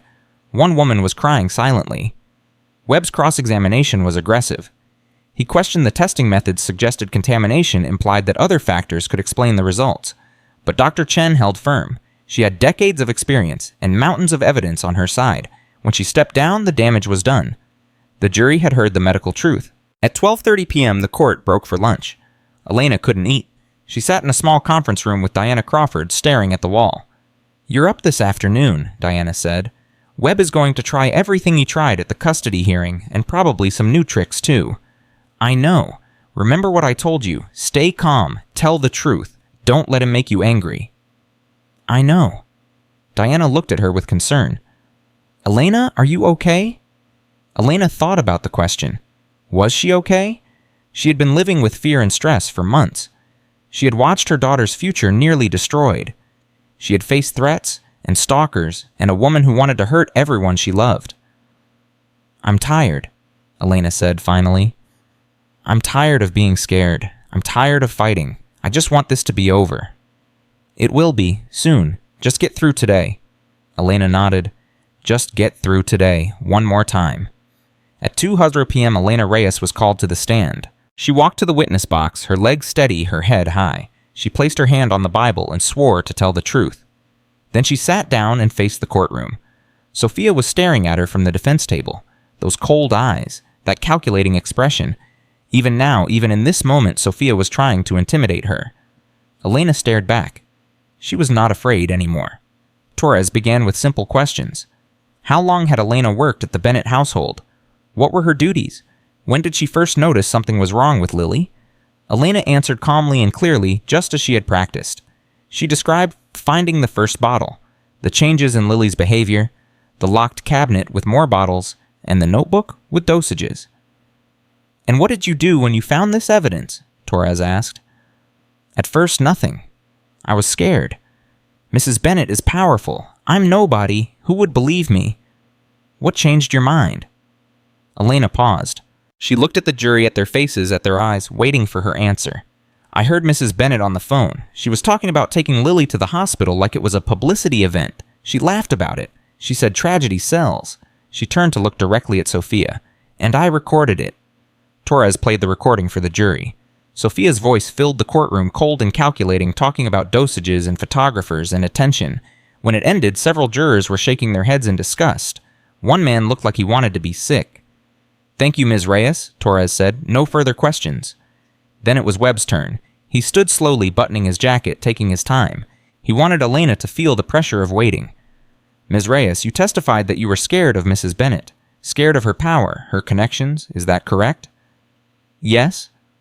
"And yet you recorded her without her knowledge. You gathered evidence behind her back. You plotted to bring her down." Webb tilted his head. "That doesn't sound like a scared woman to me." "I was scared, but I did what I had to do." "What you had to do or what you wanted to do?" Webb stepped closer. "Isn't it true that you saw an opportunity to destroy a wealthy woman and profit from her downfall?" "No, that's not true." "Isn't it true that James Bennett has promised you hundreds of thousands of dollars college tuition for your daughter, a place to live on his estate?" "He offered those things after I came forward, not before." "So you say, but we only have your word for that." Webb smiled coldly. "The word of a cleaning lady against the word of two wealthy families." Elena felt anger rising in her chest, but she remembered Diana's warning. Stay calm. Don't let him win. "My word is true," she said evenly. "I didn't do this for money. I did it because a baby was dying and no one else was paying attention. A baby who conveniently couldn't speak for herself. A baby who couldn't contradict your story." "Objection," Torres said. "Counsel is badgering the witness." "Sustained," Judge Hayes said. "Mr. Webb, move on." Webb nodded, but he wasn't done. "Ms. Reyes, you testified that Lily screamed when her mother held her, that she was afraid of Mrs. Bennett. But isn't it true that babies cry for many reasons, hunger, tiredness, discomfort?" "Yes, but this was different."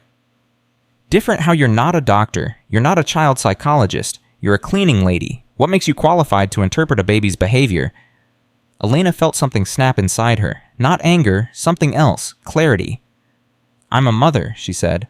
"I raised my daughter alone for 16 years. I know the difference between a hungry cry and a pain cry. I know the difference between a fussy baby and a terrified one." She leaned forward. "And I know the difference between a mother who loves her child and a mother who sees her child as a prop.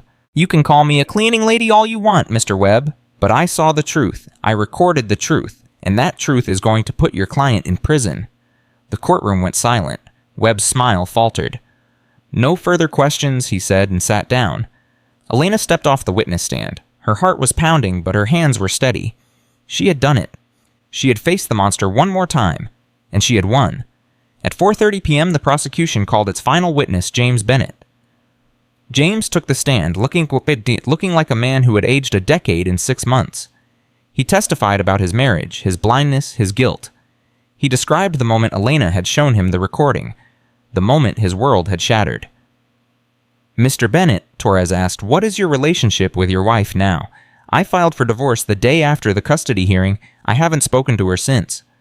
"And your daughter, how is Lily doing?" James's voice cracked. "She's improving. She's gaining weight. She laughs now, which she never did before. But the doctors say she'll have health problems for the rest of her life because of what her mother did." "Thank you, Mr. Bennett." Webb's cross-examination was brief. He tried to suggest that James had neglected his family, that his absence had contributed to Sophia's breakdown, but James admitted his failures openly, which made Webb's attacks lose their power. At 5:15 p.m., court was adjourned for the day. Elena walked out of the courthouse into the evening light. The crowd had thinned, but some reporters remained shouting questions. James's car was waiting. Elena climbed in and collapsed against the seat. "It's almost over," James said. "Closing arguments tomorrow. Then the jury deliberates." "How long?" "Could be hours, could be days." He paused. "How do you feel?" Elena thought about it. "Empty, like I've been holding my breath for 6 months and I finally let it go." "That's normal." "Is it?" James smiled sadly. "I wouldn't know. I've never done anything as brave as what you did." They drove home in silence. At 9:00 a.m. the next morning, closing arguments began. Torres went first. He walked the jury through all the evidence, the medical testimony, the recordings, the notebook with dosages, Victoria's confession, and her connection to Sophia. "This is not a case of mental illness," he said. This is a case of calculation, of manipulation, of evil hiding behind a beautiful face. Sophia Bennett knew exactly what she was doing. She planned it. She documented it. She laughed about it. He pointed at Sophia. She poisoned her own daughter for attention. She nearly killed an innocent baby to feel special. There is no punishment severe enough for what she did. But prison is a start. I ask you to find Sophia Bennett guilty on all counts. Then Webb gave his closing statement. He talked about mental health, about postpartum psychosis, about a broken system that failed to help a struggling mother. Sophia Bennett is not a monster, he said. She is a victim of her own mind, of her husband's neglect, of a society that doesn't understand mental illness. She needs treatment, not punishment, compassion, not condemnation. He looked at the jury with pleading eyes. I ask you to see the human being behind the headlines, to have mercy on a woman who was not in control of her actions, to find Sophia Bennett not guilty by reason of mental illness. He sat down. The courtroom was silent. Judge Hayes turned to the jury. You have heard the evidence. You have heard the arguments. Now the decision is yours. You may begin deliberations. The jury filed out. Elena watched them go, her heart in her throat. Now came the hardest part. Waiting. At 11:30 a.m., Elena sat in the courthouse cafeteria, staring at a cup of coffee she couldn't drink. Diana Crawford sat across from her. The longer they deliberate, the harder it is to predict the outcome. What does that mean? It means Webb got to them, at least some of them. They're discussing, debating, weighing the evidence. They can't actually believe she's innocent, not after everything they heard. They might believe she's mentally ill. That's not the same as innocent, but it could affect the charges. Diana paused. Or they might convict on all counts. We won't know until they come back. Elena's phone buzzed. A text from Isabella. Any news? Still waiting, Elena typed back. Could be hours. I'm praying for you, Mama. Elena smiled despite everything. I know, mija. I love you. I love you too. At 2:15 p.m., the jury sent out a note. They had a question about the definition of mental illness under California law. That's not good, Diana said. It means they're seriously considering the insanity defense. Elena felt her stomach drop. After everything, after all the evidence, the jury might actually let Sophia walk away. At 4:00 p.m., another note. The jury wanted to hear the recording again. The court reconvened. The recording played one more time. Sophia's cold voice, her laughter, her casual discussion of poisoning her own daughter. Elena watched the jurors as they listened. Some looked disgusted, others looked uncertain. One woman was crying. When the recording ended, the jury filed back to the deliberation room. That was good, Diana said, hearing her voice again, reminding them of who she really is. Will it be enough? I don't know. At 6:30 p.m., word came. The jury had reached a verdict. Elena's heart stopped. 6 hours of deliberation. That could mean anything. The courtroom filled quickly. Reporters rushed to their seats. Cameras were positioned. Everyone held their breath. Elena sat behind the prosecution table, her hands clasped tightly in her lap. James was beside her. Diana was on her other side. The jury filed in. 12 faces, 12 expressions. Elena tried to read them, but couldn't. Judge Hayes spoke. Has the jury reached a verdict? The foreperson stood, a middle-aged woman with gray hair and kind eyes. We have your honor. On the charge of felony child abuse, how do you find, we find the defendant guilty? A gasp from the gallery. Elena felt tears spring to her eyes. On the charge of aggravated assault on a minor, how do you find, we find the defendant guilty? More gasps. Sophia's face went white. On the charge of conspiracy, how do you find, we find the defendant guilty? The courtroom erupted, people shouting, cameras flashing, Sophia screaming at her lawyer, Webb trying to calm her down. Judge Hayes slammed his gavel. Order in this court. It took several minutes for the chaos to subside. When it finally quieted, Judge Hayes spoke again. Mrs. Bennett, you have been found guilty on all counts. Sentencing will take place in 30 days. Until that time, you will remain in custody. He looked at her with cold eyes.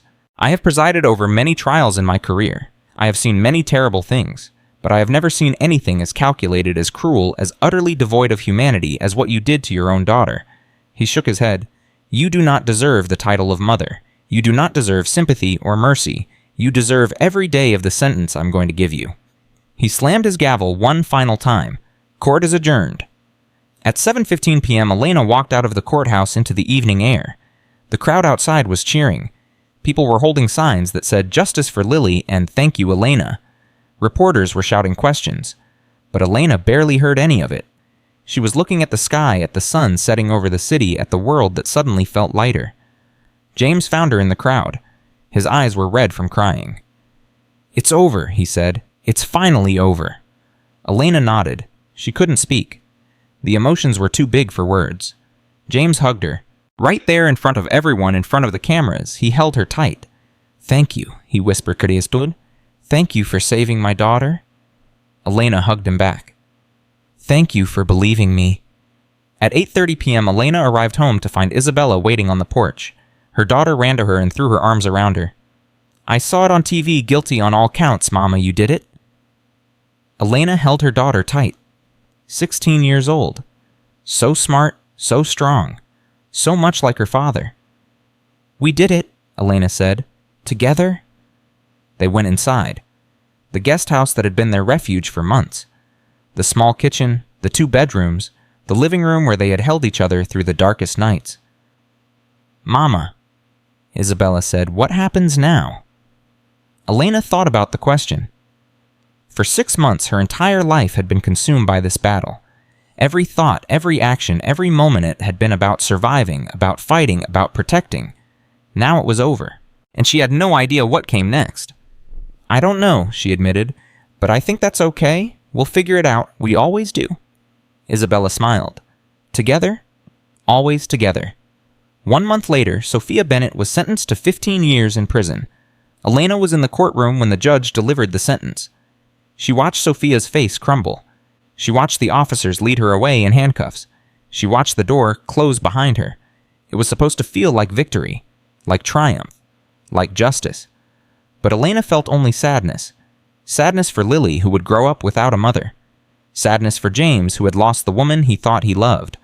Sadness for Sophia herself, for whatever broken thing inside her had led to this. After the sentencing, James found Elena outside the courthouse. "I'm selling the mansion," he said. "Too many bad memories. Lily and I are moving somewhere smaller, somewhere we can start fresh." "That sounds good. I want you to come with us." James paused. "Not as an employee, as family.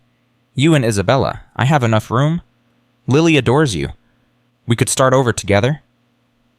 Elena looked at him for a long moment. This man who had become her friend, her ally, her family. "I appreciate the offer," she said carefully, "but I think Isabella and I need to find our own path. Build our own life." James nodded. He understood.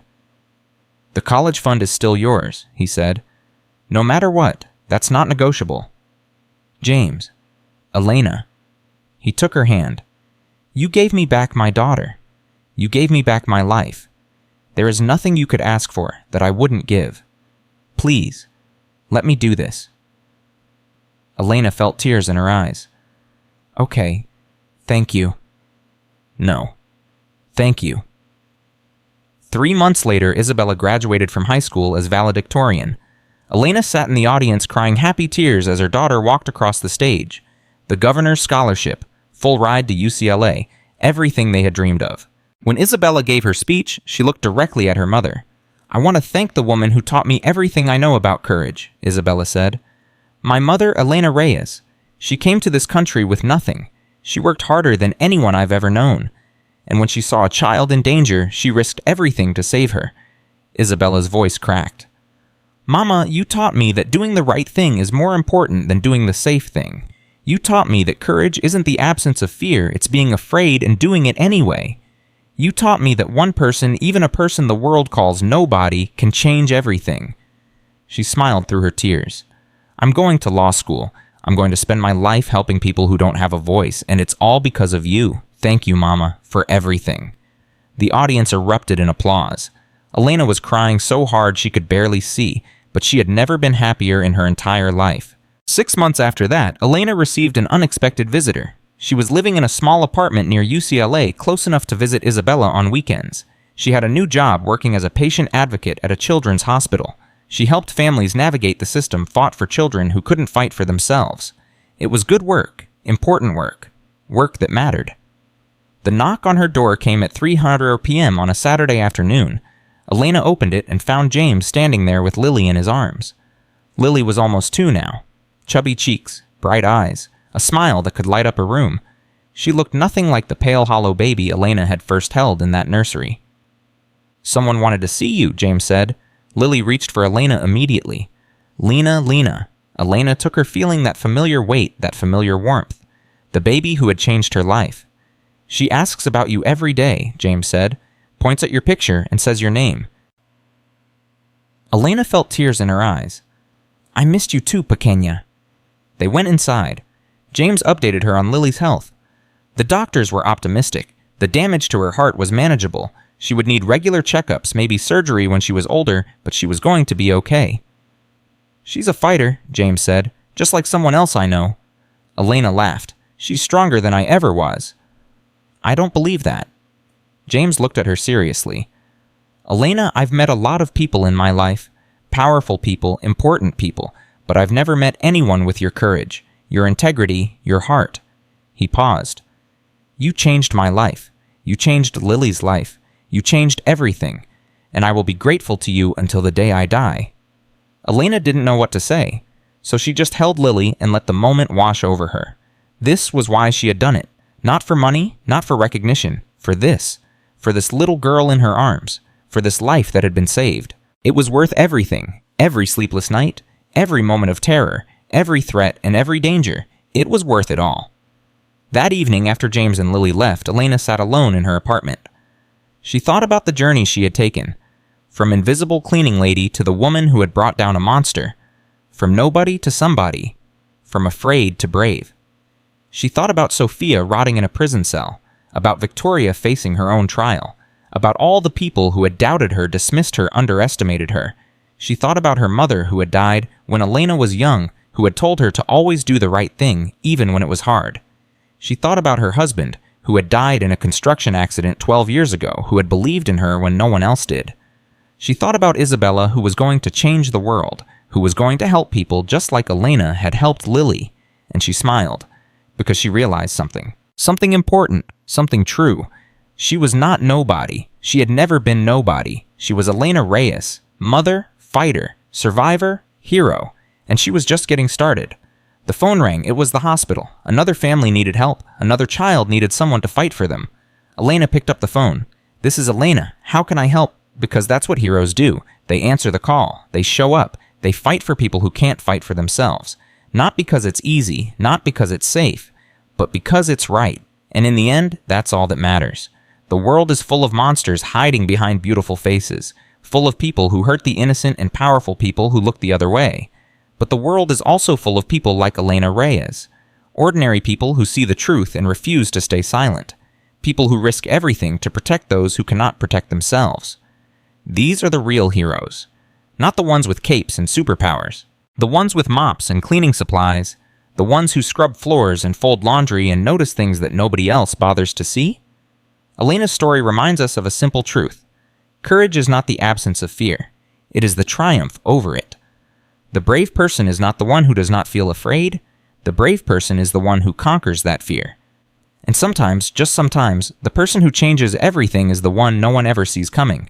So if you take one thing from this story, let it be this: you are not nobody, no matter what the world tells you, no matter how invisible you feel. You have the power to speak up, to stand up, to make a difference. All it takes is the courage to try. Elena Reyes was just a cleaning lady, and she saved a life. What will you do with your ordinary, extraordinary power?